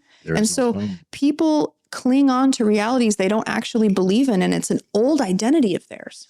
People cling on to a version of themselves that they've outgrown years ago because it's comfortable and it's secure and it's who they think they need to be. And I think in our generation specifically, I don't think people question what they believe often enough. You know what I mean? Because you may grow up thinking you believe something, but you've been taught to believe that. Exactly. And it's like, who taught you and why did they teach you that? Exactly. You know what I mean? And I know this because in motherhood, there's so many times my son will do something and I react. And then I realize in the moment I'm saying exactly what my mom said, exactly how she said it, exactly for the reason. And then I have to stop and question, do I actually believe this, or am I regurgitating something that I have been subconsciously taught? Do you know what I'm saying? And so I think people need to live their true realities. And I think people need to have conversations like this, because I'm not coming in telling you this is how it is. I'm coming in being like, here's where I'm at. Where are you at? And I need to see you and you need to see me. And if people are too afraid to have these conversations, progress is never going to happen. And people are afraid to have them because they're afraid of being challenged. They're afraid of their comfortable identity being questioned. They're afraid of being wrong. Or having to change. Or having to change. Yeah. And where is progress without change? Yeah. This is why we got Ryan on this. You know what I'm saying? This is what we wanted. This You want is, to talk politics this is, next? yeah, no, this is why we have this segment, Cut the Shit. And before we get to the next question, I do want to say, like, I think that's the beauty of being a parent, is that when you do see those moments, you have a chance now to, it's like when I look at my son, it's just like seeing what I went through as you know, a kid. It's like I get a chance now to like heal a part of me. And when I see him, I see me. Got 100%. You know? But when are we overcorrecting? Exactly. Yeah. Yeah. Do you find yourself overcorrecting a lot of the time? Absolutely. I try to still give him grace now and give myself grace in it. But just seeing him, I'm just like, I see me, and it's just like I get a do over not only raising him, but healing me. So it's, yeah, it's. So here's another thing I'm going to bring up. I have a spicy topic for you. Can I switch it for a second? Yeah, cut the shit. Cut the shit. So a few years ago, I was invited to come be a part of a convention that was an all-women convention. And I said no, because I don't think that fighting suppression with suppression is the answer either. Does that make sense? I don't believe women shouldn't support each other. I fucking love women. I think we're amazing, but I love men too, dude. And when you cut one out, you're fighting anger. And my mom used to always say, an eye for an eye leaves the whole world blind. And it's true. You don't strive for equality when you flip it and you say, well, I wasn't invited to your party, so now you're not invited to my party. And I also think that's not a way of evolution, because when you completely eliminate adversity, you eliminate your capability of coping with the real fucking world, because not everyone is going to be able to evolve as you evolve. Right. Yeah. So that's why you need to surround yourself with people, not just that are on your same Facebook fucking scroll algorithm. Everyone that follows the same algorithm is going to have the same ideas. You need to surround yourself with people that do think differently than you and feel differently than you, so you can learn from one another. Because if you only surround yourself by people that think exactly the same way as you, you are never going to progress, ever. Man, Right. Exactly. So these hard fucking conversations need to be had, but without anger and without taking it personally. You need to come into these being like, this is how I feel. How do you feel? And why? Yeah. And if you're going to tell me that you strongly believe in something, I accept that, but you need to be able to tell me why. Yeah. Why do you believe that? Yeah. Right? Yeah. So if you ask me why did you say what you said? This is why. Yeah. I love it. I think that's amazing. And I'm sure other people, when they saw that, they probably felt the same way. But as soon as I saw, I was like, this is going and cut the shit. This is going in our segment. This is another thing too. Just because I post shit like that doesn't mean I don't find a place for men. I have a son who I love more than anything in the world. Do you know what I mean? Some of the people that have lifted me up and held me have been men. But I think that those men that are strong enough to know themselves can also accept the truth of what has historically happened with women, right? You don't have to, I'm a man, so I'm just going to put that. Multiple things can be true at the same time. And I think acceptance of a consensus of reality will only allow you to further empathize with one another and see one another. And it's only then in that harmony and that unity and that love. It's love. It's love and it's gratitude. It's not hate. Right. But I think to understand that love, you can never understand what it's like owning a shop until you own a shop. Right. Do you know what I'm saying? Exactly. And so a lot of people think, I had my own opinions on feminism. I thought women that were super feminist were angry and hateful and all this shit. And some of them are, for sure, for just reasons, right? But the truth is people feel the way they feel because they don't have all the information. Yeah. What's the information? What is it? Let's talk about it together. You know what I mean? Or the agenda. You know, I don't want to go. Yeah, my bad. You want to go there? I don't want to go agenda. I don't want to go that route. I don't want to go that route. I was You should see my algorithm right now. We should open each other's Instagram algorithms. I knew it was about to open up something right there. I was just gonna say, it's just like, okay, let's not go. Do you want to see what's on mine? Maybe. Yeah, we'll come back. We'll do another episode. Because I feel like we could go forever on this topic, and for sure. I love it. I love conversations like this. What you got? Okay. No, I love the conversation too. I love the topic. And honestly, when he first said that he wanted to talk about that, it was like a meme or whatever. Immediately, I was like, duh, like, yeah, of course. Why do you think I post it? Because I want to keep it secret. Exactly. But I could tell that he thought differently about it. So it was just like, oh, maybe if you have, because it was duh to me, but maybe there is another perspective that needs to be explored. So it wasn't that I disagreed. No, I don't think I wasn't saying I disagree. I was just saying I feel like we sometimes make our perspectives because there is violence over here, there is harm that happens, but compared to other countries, it is peaceful here, and to a certain extent, it was as of a few weeks ago. Well, I'm just saying, as a yeah, you're right. As a whole, so I'm just saying, it's like we're in a and I'm not discrediting that either. But you know what? I'm tired of hearing. We can't complain. They have it worse. Well, no, they have it better. I wasn't saying that. I'm just saying, like, just because women aren't being beaten in the streets doesn't mean we should take what we've been given without any question. Right. Absolutely. Yeah. You know what I'm saying? Or even accepted it at all, for real. Yeah. You know what I mean? And to me, like, everything recently has become, no one wants to talk politics and all of this shit, right? But for me, I'm not a politician. I'm not into politics. But you know what I am into? Humanity. Mm-hmm. Humanity. Basic human decency. And we're fucking losing it, guys. Mm-hmm. We're losing it hard. Mm-hmm. Hard. Yeah. Love one another. Accept one another. I don't give a fuck who you fuck. I don't give a fuck where you're from. I don't give a fuck what color. Are you a good person or are you a fucking asshole? That's what I care about. Mm-hmm. You know what I'm saying? Yeah. And that's not saying we shouldn't all understand each other and why we are the way we are, where we come from, what struggles we've gone through. All of that is part of the beautiful journey that makes us who we are. If everyone was exactly the same, it'd be fucking Groundhog Day. How boring would life be? Right. Yeah. You know what I'm saying? Yeah. But it's a unity in a sense of appreciating the differences, appreciating the different roles that we have to play. You know what I mean? Yeah. Some bros want to be fucking bros. And guess what? Some chicks love that. And they should find one another. And I hope they do. Yeah. You know what I'm saying? But if shit hits the fan, that chick that loved the bro should be able to get a fucking credit card. Yeah. You know? And we're past that. But like, you know. Yeah. We definitely made improvements and progressed. And we'll revisit this. I love. I love this so much. And it's funny because I'm like, I mean, honestly, they go hand in hand. This first question and the second question, because I feel like you're very self-aware, and I feel like I don't think people realize how, even meeting you, like when they first meet you, I don't think people realize how self-aware you are.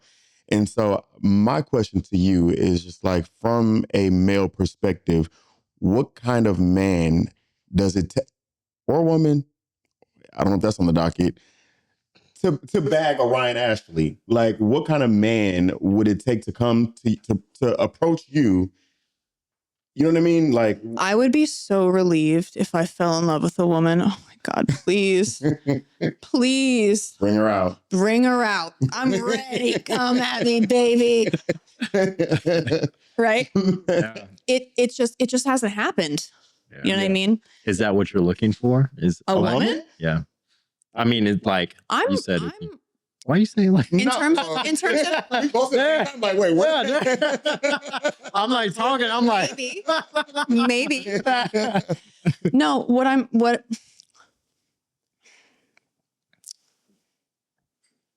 I'm looking for someone to see me, actual me, all of me. Yeah. With empathy and without judgment and all of those things. Unfortunately, well, I can't say that. Unfortunately, when it comes to sexuality, I'm like into dudes, right? But I don't know. Actually, that is a shade of gray. That is a shade of gray, actually. Oh, chicks are women are beautiful. Yeah. Okay. But I will say that, like, I have. I don't want to go too deep into this, and I will not expand. But I have met someone recently that has redefined my previous definition of what a man is. I'm interested in that. Like, okay, without, going too long, what's a key word that you can use that separates? Healed. What was it? Healed. Okay. Healed. Got you. Going through all of the shit that we all go through and choosing to see things differently in the end and not cling to that old identity that they've been brought into thinking was absolutely black and white. I'm looking for someone that's open to growth. Yeah. That's empathetic, that understands just because you don't feel that way doesn't mean my feelings are invalid. Do you know what I'm saying? Yeah. Someone that puts my feelings at such an importance that it's equal to their feelings, even if we don't feel the same way. Do you know what I'm saying? It's so wild. Like, I'm just so intrigued. I love hearing you talk. When you talk, you said empathy so much throughout this this I episode. also love big strong dudes. you I wish I didn't. I do though. You protect me, daddy. Clip it. And if you can't, I'm good too, though. You know what I'm saying? Yeah. Clip it. So you said empathy and empathetic a lot. Damn, that lost my train of thought just now. Okay, so hold on. So you said empathetic and empathy a lot. So with that, what do you think a man is lacking? Like, what are they not giving you that feels like they don't feel where you're coming from? Because with empathy, men in general or in my previous experiences? Just men in general or your previous experiences. Like, what is Well, it's hard for me because, like I said, I've never entered really the dating pool. Like, everyone that I've ever been romantically involved with has been someone that I've deeply devoted myself to all of the way. I'm not a surface level person. I'm not. Depth over everything. I don't have time for that shit. Life is too short and it's too intriguing and too amazing to waste my time on anything other than depth. Yeah. Do you know what I'm saying? Yeah. And so, in my experience, I can't say men because I've been in a few different relationships. They're all about 5 or 6 years long, actually. It sounds like an Adam Sandler movie. But I've loved all of them very deeply, and I know that they've loved me too. It's just a matter of... I posted another meme the other day, and it said, it was this little tray, and there was an alligator, and there was a frog, and there was a water spout. And they were pouring the water all over the frog, and the frog was like, oh, fuck, no. And the frog was like... And then they poured it on the alligator, and the alligator came alive. And the meme said, maybe it's not what you're offering, it's who you're offering it to. You know what I'm saying? Yeah. So I'm not saying there's a right way or a wrong way, or something's right or something's wrong. You need to understand yourself completely before you can understand what type of love you need. I love that. But everyone deserves the same thing. And it's empathy and understanding of one another, whatever that is. You know what I mean? Yeah. Yeah. Yeah, I love that.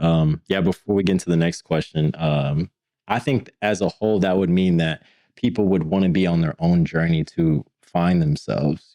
I think in finding yourself too, it's like you're able. I heard something the other day, and you're way more successful than me, even Kevin. I just feel honored to just even be in y'all's presence. So someone said, No, I'm just kidding.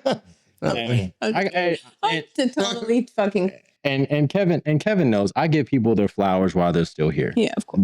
And you should. Yeah. And you should. Yeah. That's something that Everyone should. I teach my kids. Like, that's something that I just stand on. But I lost my train of thought. It's there. It's coming back. But just because every time I talk about my kids, I just you know what it's like being a parent.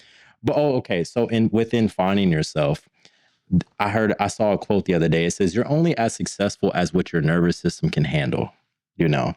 As you succeed, as you climb this ladder, you get the most hate, you get the most envy, you get the most jealousy. Your nervous system is constantly being attacked. So it's almost impossible to be at a certain success without knowing yourself. But I think most people, I don't want to generalize, but most people run from that. But the beauty in it is that if you know yourself, just like in the Matrix, when he was walking to talk to the Oracle, there was no spoon, right? When he was walking to talk to the Oracle, it was like, know thyself. It was in Latin. And it's basically just like the beauty in knowing yourself, even though the mass run from that, and it can be scary because it is dark, that no matter what anybody says about you, you know yourself down to the bare that it does not affect you, and it doesn't affect your nervous system at all. So yeah, with it, I guess my question is, do you think more people run from that as a collective, or that's something that everybody's just on their journey and they embrace at different times? I suppose this is a bit of a question of, and I hate to say this term, but it is a question of spirituality. Because as animals, we all have the same basic needs and the basic instincts. It's the biology part of it, right? Biologically, we have to do the same shit, right? It's how deep down that rabbit hole you actually want to go, right? And I do think that quote is true, because people that are too offended or too sensitive or any of those things, I'm not saying people should, suppress their own emotions and everyone should beat the shit out of each other emotionally, right? But I think if someone is telling you the truth and they're coming at you with tough love and they're telling you for real, you can utilize every single piece of that as a tool. And everyone's going to have a different opinion. It's up to you who you open the door for. Yeah. Right? Absolutely. And that is a question I think everyone debates at points in their lives. We all make mistakes. We all do dumb shit. At the end of the day, you have to ask yourself, is this the best representation of myself? Right? Forgive yourself for making those mistakes. Forgive yourself for doing the dumb shit. But at the end of it, what have you learned from it? And are you going to repeat that same thing again and pass it on? Right? Exactly. Do you identify by that action that you made? Some actions that you do in life, you choose as your cornerstones, and you choose that as a point of your identity. It's up to you to be aware enough and awake enough to see it as a cornerstone and to make that a pivotal point an anchor that you cling on to. If you're not awake or you're not aware, you let those moments pass. Yeah. You know what I'm saying? Yeah. Like, when you're playing a video game, every so often you get to a point where you're like, yes, I can save from this point. I can save from this point, right? But if you don't grab it, you revert back. You know what I'm saying? Certain checkpoints. Yeah. Checkpoints, right? And so evolution, it's like rock climbing. It's these anchors. You latch yourself here. You latch yourself there. It's up to everyone to decide what they latch themselves to. And we cling on to different things based on what? Because your reality is different than your reality is different than my reality, right? And I would hope that in terms of what the goal is, everyone has different goals, different interests, different intentions, right? But the goal as us as a mass society is to climb that shit together and be like, okay, what have we collectively learned from this? I enjoy your journey. I wish you the best. I enjoy your journey. I wish you the best. I'll see you on the other side. And I would hope that the other side would be the goal. And that goal is gratitude, understanding, and love. That's it at the end of the day. Every human on the planet wants the same thing, unless you're a select list of politicians. but everyone wants the same thing. Right. Yeah. No? Yeah. You want love. You want you want to be understood. To feel seen. You want to feel seen. You want to feel loved. You want to accept yourself and have people accept the you that you've accepted. So what you are you accepting? Because that's going to attract who accepts that version of you. Yep. You know what I'm saying? Yeah. I love it. This sounds like a beautiful utopia. Unfortunately, I don't think we would collectively get there. It would take a while. Ew, what a No, I don't. bullshit mentality. What a bullshit mentality that is. No. Are you Eeyore? I think it's more being a realist. Like I'm a optimistic. Hold on. I'm A realist depends on your reality, though. Hold on. I'm optimistic and a realist at the same time. I want us all to get there. I'm about giving each other grace, even if there's conversations or perspectives that we stand on opposite sides. I want to meet in the middle. I want to find this common ground. I'm talking more as a collective and just being realistic that like not everybody feels that way, because a lot of people have not found themselves and they're driven by lots of emotion and stuff that they necessarily don't understand yet. But this utopia, I want us to get there. I would love it. There'll be a lot more peace. Do you want to hear my rabbit hole answer? We got to get some. Yeah. Well, after this, we're going to get to the next one, but please. Yes. I think the earth is dividing 3D and 5D truly. And this sounds fucking crazy and rabbit hole-y. Oh, yeah, we really about to go. But I really do think there's an old earth and a new earth, and we need to fucking choose, because in terms of quantum physics and the quantum field, everything that could ever happen, every possible situation, you have to steer yourself towards any outcome. It's like fractals, and it'll happen. You need to choose before it happens what the outcome is, and steer your life in the direction of your ultimate truth, what you want, because manifestation is real. It's absolutely fucking real, the good and the bad. So you need to not just hope, you need to believe that what the outcome is has already happened. As clearly as if you'd already lived it. And so this exercise I've been doing recently is this thing that I found that I'd advise to all of you guys. It's dorky, but it's awesome. Put us on. Journal. But you don't journal from today. You date your journal from a year from now, and you talk about it in past tense as it's already happened. You talk about the feelings as you've already felt them. You talk about the reaction you've already had, because just like dreams, your subconscious does not know the difference between real emotions and the emotions that you have in different realities. So once you put yourself in that and you journal, say, what's today's date? Does anyone know? January 16th. Okay, January 6th. 2026, Aaliyah and Sade's birthday. Sorry, go ahead. Okay, so we're going to journal. January 16th, 2027, right? And you go a year from now and you say, like, I am so grateful this last year has happened. These are all of the things that I am grateful for. I became more aware. This date changed my life. And you talk about it in past sense, because it sets your subconscious on the direction in the quantum field. You've decided, you've taken that quantum leap of what the outcome already is, and you program your subconscious to physically act as if it's already reality. And you don't know not you, but your subconscious doesn't know the difference. So it becomes your reality. Yeah. Fake it till you make it. Yeah. You know what I'm saying? Yeah. No, it is true. And if anybody does not believe that, I'm going to tell you right now. I promise I am a master manifester. This shit she's spitting right now, before I even knew even as a kid, before I even knew that's what I was doing it, because even up until the point, even getting on Ink Master, all these things was manifestation. There was no reason why I should have met you or you me. You know what I mean? I feel like it was a thing that just like, you know where you want to go.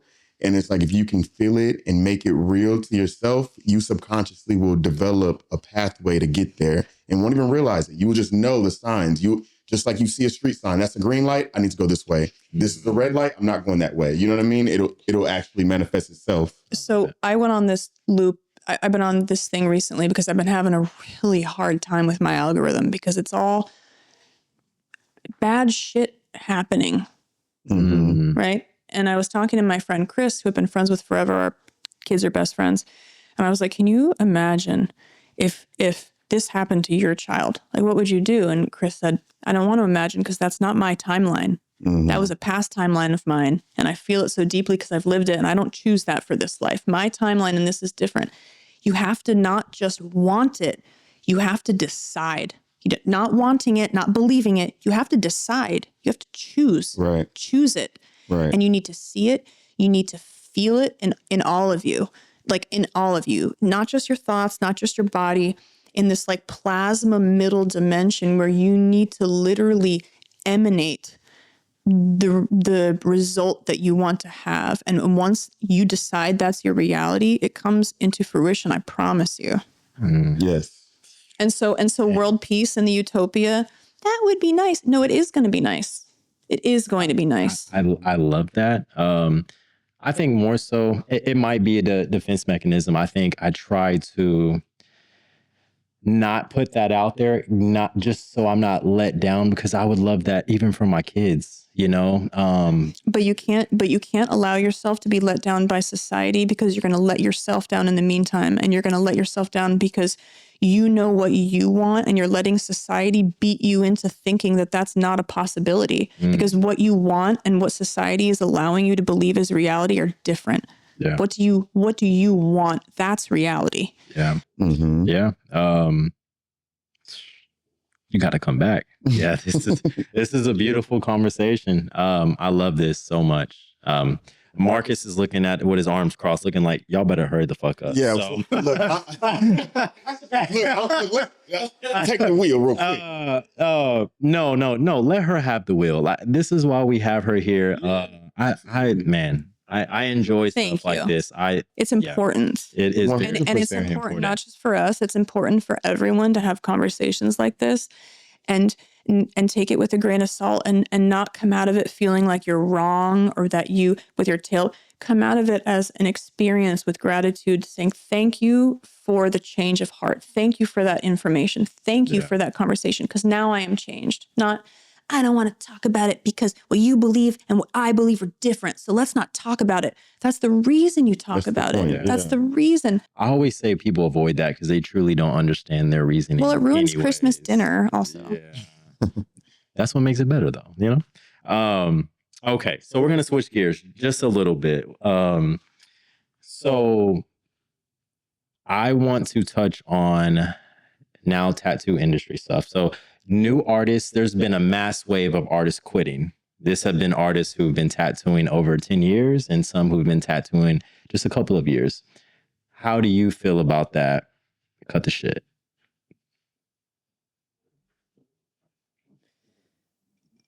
I think there's, wow. Okay, you ready? I want the You real. actually ready? I want the real. You want actually the real? Yeah, because I'm gonna give you the real. So I am having a hard time giving respect to artists that are demanding respect that have not. Okay, let me rephrase that.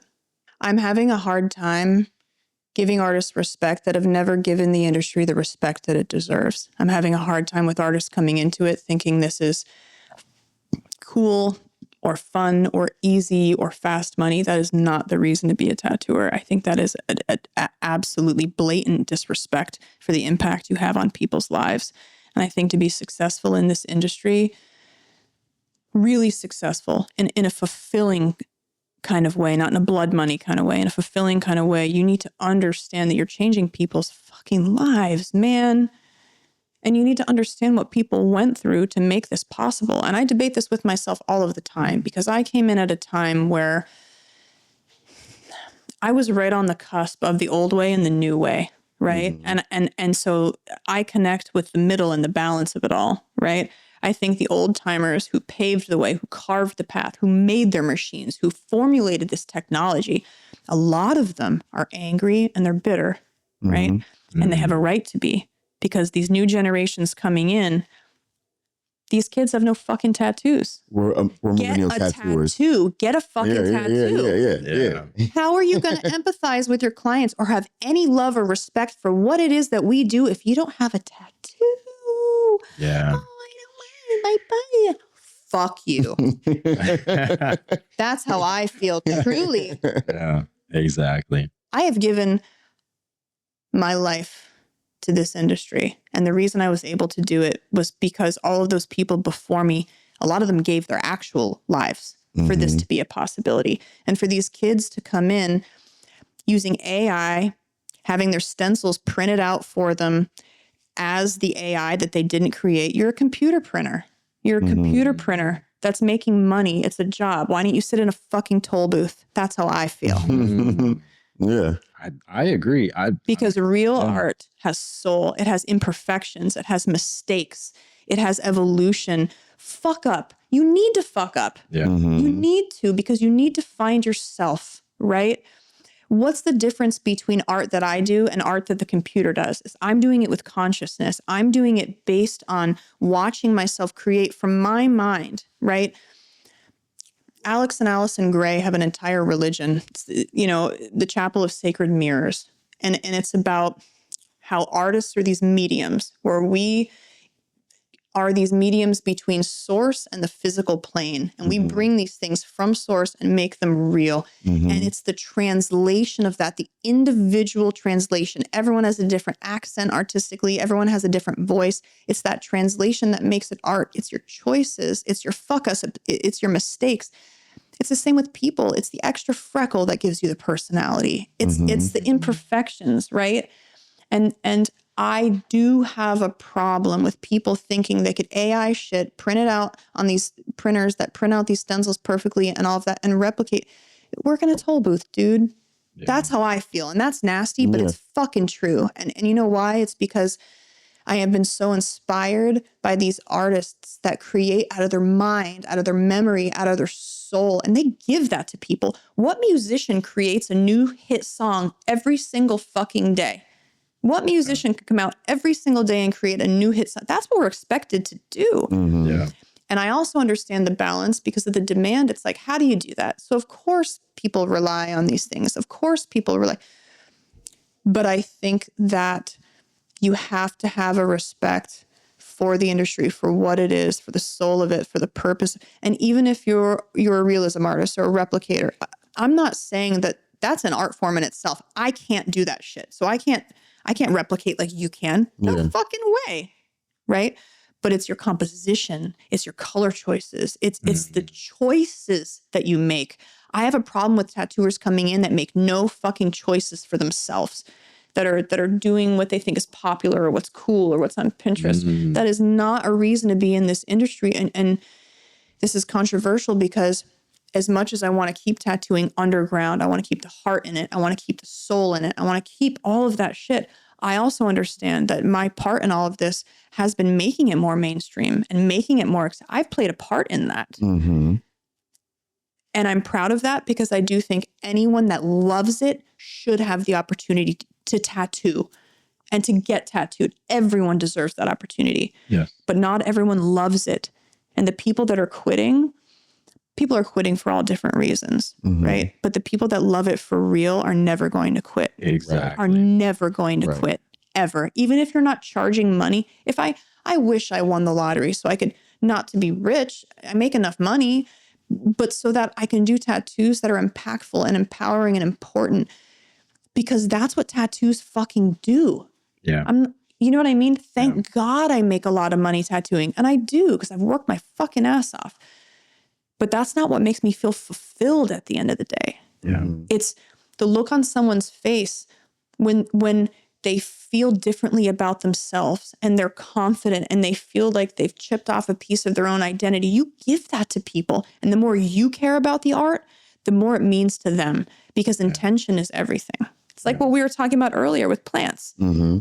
It's scientifically proven that plants respond on your energy. Plants, right? They do. They respond to your intention. And everything works that way. And so if you're coming in, printing some shit out, slapping it on, being like, that emanates, that resonates. You know what I'm saying? But when you come in being like, yo, I thought about your story and I thought about this and I created this, that resonates as well, because that's human connection. And that's the power of tattooing. From the beginning of time, tattoos have been powerful. They've been spiritual, but they've been significant. And I hate that we're losing that. I hate it. I hate it. Yeah. And so the people that love tattooing are always going to tattoo. It's the people that have a problem with the industry or with the economy or whatever. Yeah. And everyone has to survive. I'm not saying anything about that. I'm just saying if you love something, you'll never let it die. Exactly.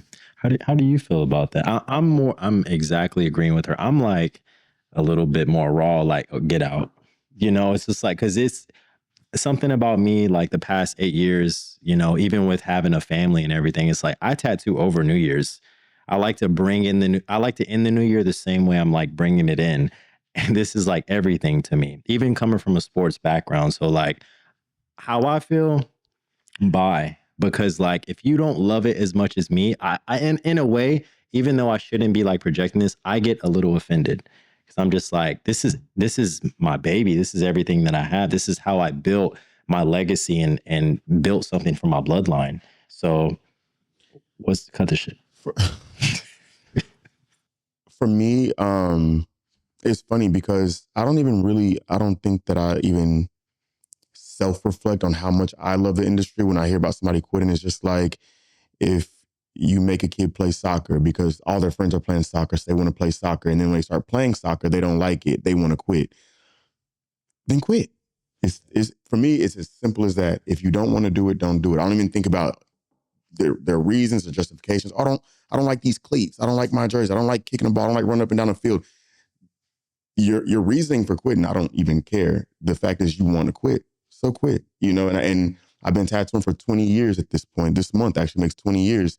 And I've been through ups, I've been through downs, I've been in and out. My career has done roller coaster rides. And I'm here. I've seen other people along the way quit. When people get regular jobs, I don't even question. I don't even ask them why they quit. Sometimes it's my friends who quit. I don't even ask. That's your decision to make. And to me, I wouldn't want anybody to ask me why I'm quitting something. It's personal. Someone tattooing you that didn't love tattooing? I only want people tattooing me who loves tattooing. But before I get tattooed, I've never asked someone, do you love this? You know what I mean? Yeah. It's just, for me. But everyone gets the tattoo that they deserve. But hold on. But think about it like this. Love, just like with anything, it goes in and out. Like, they could love it in that moment. Tomorrow they may not. In the moment when they tattooed me, they could love it. They could want nothing else. Tomorrow that could all change. So to me, it's just like, you are where you are. Yeah. I'm just saying, no, and I agree completely. Yeah, I agree completely with that, right? And I don't think just like everything else, like I don't think every artist has their best day every day. Yeah. And like it's been a lot for me recently too. It's your mentality, because I think art, it's comes out of you, right? Your feelings come out of you. When I'm in a dark place, my art is dark. Mm-hmm. When I'm fucked up and I'm hungover and I'm drinking too much, my art's scratchy, dude. Mm-hmm. But when I'm happy and I'm fulfilled and I know that I have enough, I'm fulfilled enough to then stretch outward and give to others, my artwork shows that as well. And it's those highs that you're striving for. And for me, the best moments I've ever had tattooing are the moments when I look in the mirror with someone and I know that their life has changed and they can see themselves. There's nothing that feels fulfilling like that, because you left a positive impact. You stuck your finger like this in the ripple, and you stuck your finger in the liquid of life and you caused a ripple that's positive, and that positivity will continue to ripple. Mm-hmm. But if you're doing it for the wrong reasons, there's a million other industries that you can exploit. Don't exploit ours. Mm-hmm. Yeah. Yeah. Exactly. We love it too much. I love it too much. Exactly. Yeah. That's no, powerful. I love that. I honestly, that's to me, I just wanted in this segment, that's what I want it to be about. You know what I mean? Like, truths that people don't really explore or talk about, especially from people who you don't really get to hear it raw from. You know what I mean? So yeah, I just feel like it's a beautiful answer. I'm about to pivot real quick. So we do have a group of tattooers here, all from different walks of life, different perspectives. I wanted to know and open the floor to any one of y'all who may or may not have a question for Ryan based off of everything you heard today, or even shit that you may have thought of before you got here. Snow. Okay. What's up, Snow?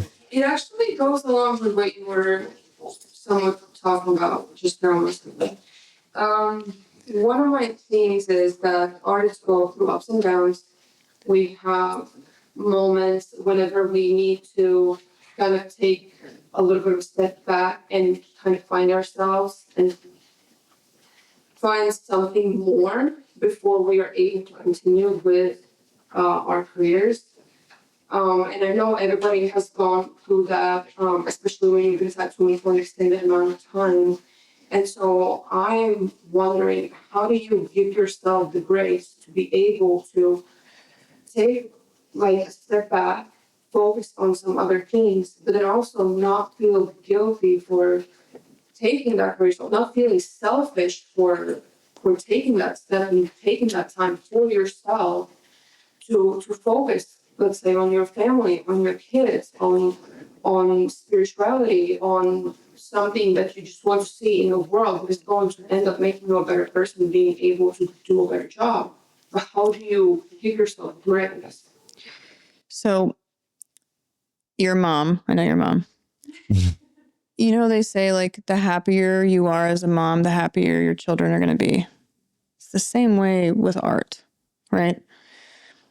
whatever feeling you feel on the inside is going to exude on the outside, right? And sometimes you don't want those feelings to show. So it's not only grace you need to give yourself, it's also a response, an awareness and a responsibility of what's exuding out of you, right? And so I've gone through so many periods of tattooing where I'm so uninspired and it's felt like a job, and it's painful to go in because I know that what I'm giving is not my best. And if you know that going into it, you got to take a step back and start back at your foundation and figure out what inspires you. And that's not grace that you have to give yourself. It's a standard responsibility for both your growth and for your clients, right? And so what I do when I'm really uninspired in tattooing is I go to other forms of art, right? I'll make weird sculptures. I've been doing Legos recently. I've probably spent $3,000 on Legos in the last few years. Clay, right? Because just because you're a tattooer doesn't mean you shouldn't exercise other parts of your brain, right? I'm not a sculptor, but I sculpt all the time because sometimes seeing things in 3D, something clicks in your brain and all of a sudden you wake up and you understand how to render something. And so everything is about knowing yourself. The more you know yourself, the more you understand yourself, the more you can love yourself, and the more you can open yourself up to that evolution. Because if you stay in that same box for forever, you're confining yourself, right? And so think about it like seasons. Can't be summer all the time, right? And how beautiful is spring? Because the flowers are blooming and you know that summer is coming, right? And the fall is beautiful once you realize, yes, it's getting colder, but what's about to happen? You're going to go through this cocoon phase, this transitional phase, and something more beautiful is going to blossom on the other side. You know what I mean? Can't rain all the time, you know? And so you have to understand the transitions of it and understand that if you're getting to that point, then you're hitting the next level where you're hitting that point in the cycle where you're about to evolve. You know, it's always darkest before the dawn. So don't get discouraged because you have to quantum leap and know that what's on the other side of that uninspired period is going to be a new phase of inspiration, but it's up to you to find it. You know what I mean? And you got to find it. And it might be in weird places, really weird flea markets and shit, you know? It's seeing someone like you who like, and it's so refreshing, who like welcomes adversity almost. Like, have to. I wouldn't say that's like the general mindset, but I feel like it's a winning mindset. Most people, they run from it. Comfort zone is everything for them. So just hearing someone who's like, adversity, like I need, you know, a challenge, I need something. It's very, very refreshing to hear that. Yeah. I mean, I feel like I understand those things through experience, though. I've gone through those dark times. I've gone through those very uninspired periods. I felt like quitting the other day. I was like, I think I'm done tattooing. Mm-hmm. The other day, I was like, I think I'm done. Right? And it's not that I'm done. It's I'm uninspired. And so what I need to do isn't quit. It's that I need to get re-inspired. And honestly, days like today with you guys and this experience and everything, it is uplifting and it is inspiring because I feel like everyone's going to leave with maybe just a fragment of something new that they didn't have before. But to me, that's progress. Exactly. Right? To me, that is what inspiration is. Right. And you have to understand life is like fractals. Whatever you focus on comes into fruition. So if it's inspiration that you're desiring, don't expect it to come to you. You have to seek it out. Right. You know what I mean? Mm-hmm. Exactly. Anybody else? Gareth? Yeah, so I wrote down to It's like Maury Povich. They hand him the microphone. You are the father. yeah, so I wrote a few notes down. Yeah, from everything that you guys have talked about, it's beautiful to see how introspective like you are while still remaining grounded. And yeah, my question for that is before finding your success in art and life, business, all of that stuff, did you find yourself in a period of insulation from the external world and maybe isolation, like an incubation period? And then if so, how did that experience shape your beliefs currently? And what is the most valuable lesson that you would share with your younger self? Wow, that's a big one. I think the key to everything is balance.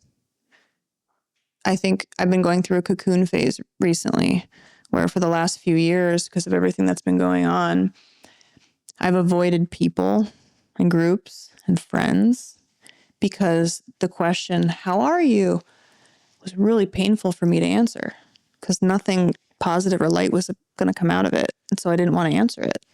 And so I cocooned and I secluded and all of those things. Those, and so many people were like, you need to go out, hang out with your friends, but there are periods where you do need to internalize. You do need to, before you communicate with the outer world, you need to reconnect and communicate with yourself, right? And then try to decide what to keep and carry with you and what to toss out. And so it's only recently, that I've been present enough with myself and remembering who I actually am to have the confidence to go out and have conversations again. I know that sounds crazy, but and I'm finding again that being in groups of people like this and guest spotting and all of that, it's not a taxing thing and it's not a burden anymore, but it was, right? And now I'm finally able to work with groups of tattooers and be reinvigorated and be re-inspired and be able to take in their influence and their energy. But I think you have to be grounded and connected with yourself first and foremost before you can take in anyone else's opinions or inspiration or ideas, because sometimes you question, just like we were talking about with regurgitating past beliefs. It's like, what thoughts and ideas are mine and what thoughts and ideas are being regurgitated? And so it's keeping yourself grounded in a sense where even if you're going through turbulent times, even if you're lost, that core sense of yourself is always there. And you have the ability to decide then what direction it actually goes in. You know what I mean? There's been a lot of times in my career, I've worked by myself in private studios and I've just focused on my tunnel vision of I have this idea, let me figure it out, in 2 years they'll go by, and then once you figure it out, you're like, okay, I'm comfortable enough with this. What's everyone else doing? You know what I mean? Mm-hmm. And then you're comfortable enough to go out into the world and open yourself, not just open yourself, but also accept that in, because it's hard sometimes too. Like at Elysium, we found that we all came in with these different viewpoints and these different artistic ideas. And after a few years, a lot of our tattoos started looking like each other's tattoos, right?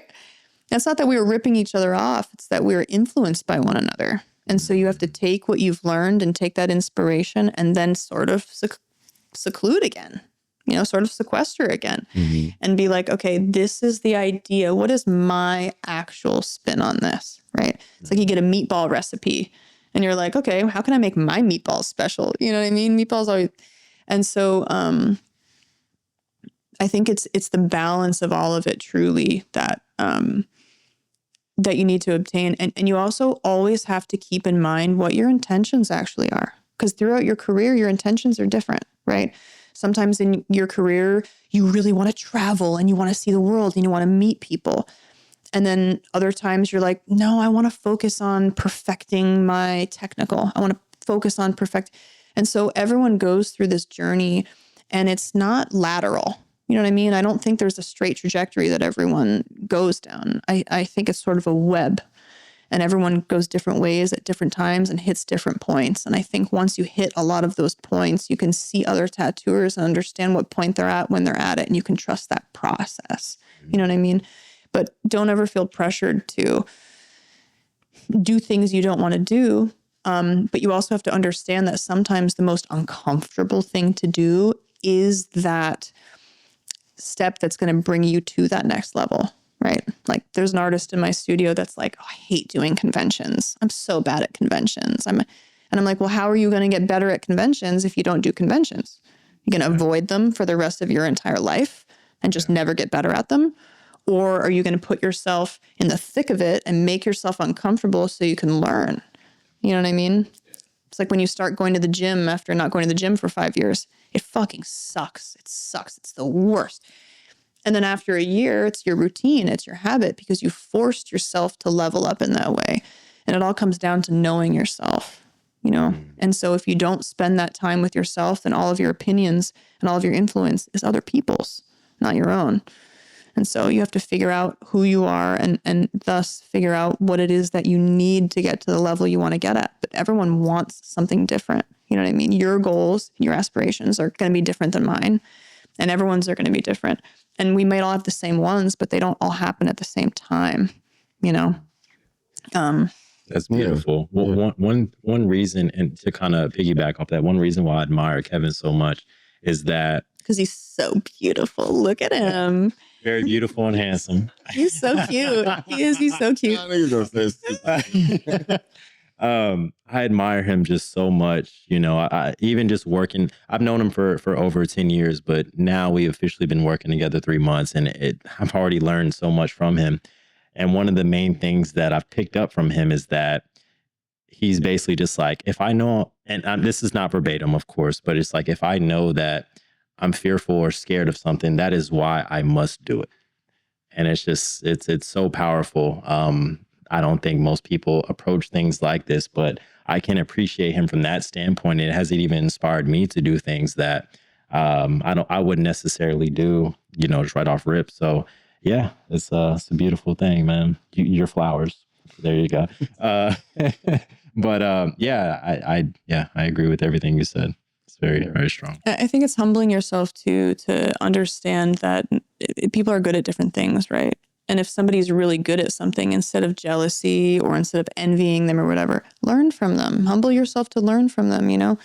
Working at Elysium has humbled my ass because, you know, I'm Ray and Ashley and all that shit. Mm-hmm. These motherfuckers could tattoo circles around me most days, right? They would whoop my fucking ass in a lot of stuff, right? That doesn't mean they're better than me at everything or I'm better than them. You just have to understand that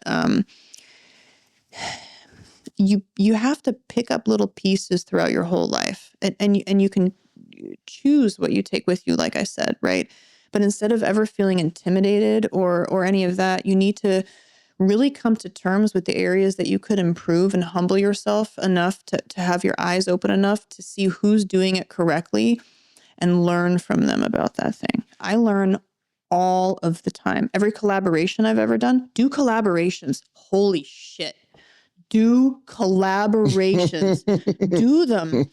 Because you think you know how to tattoo until you do a collaboration and then you're like, what am I doing? Until you're right next to the person. It's just like, God damn. Oh, okay. Right. And everyone is different. Every collab I've done, I've taken something from.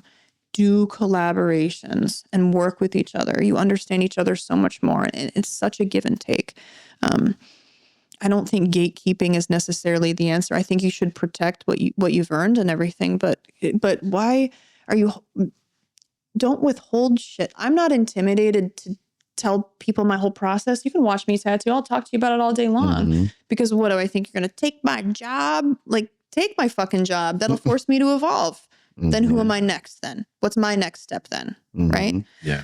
So don't ever be intimidated by growth like that. I think that's what happens is people are just scared of peaks and valleys. Yeah, peaks and valleys, always. Yeah. I think when it comes to gatekeeping, just the other side is that what I've experienced, at first I was the same way. It was like, after owning a shop, completely different, but I was just like, no, share knowledge, take this, learn this. Like you evolve, we all evolve, but I think it's more so protecting, like you said, what we have, because there are a lot of takers out there. You know, they want to know what you have and just run with it without even giving credit. But one of my mentors had told me, he said, you basically do it.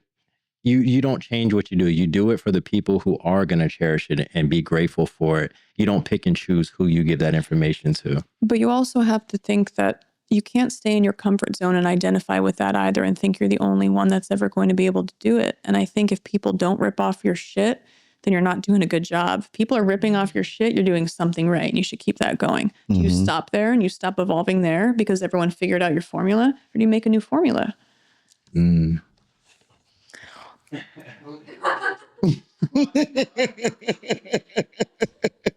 No, I love it. I love it. And on that note, I swear to God, these batteries must die. They're telling me these batteries must die. Hey, we're done. So no, in real life, Ryan, I could literally talk to you for, I mean, Mhm. even when we talked, you confirming that you were going to come, we were talking for like an hour. I said, you know what, let's pause this. Let's pause this and save it for the show.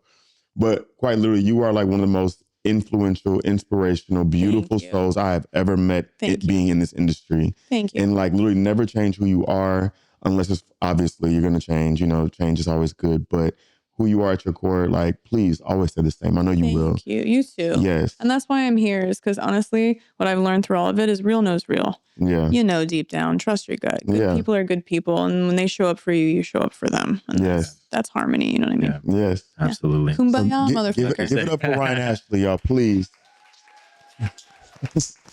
Yay!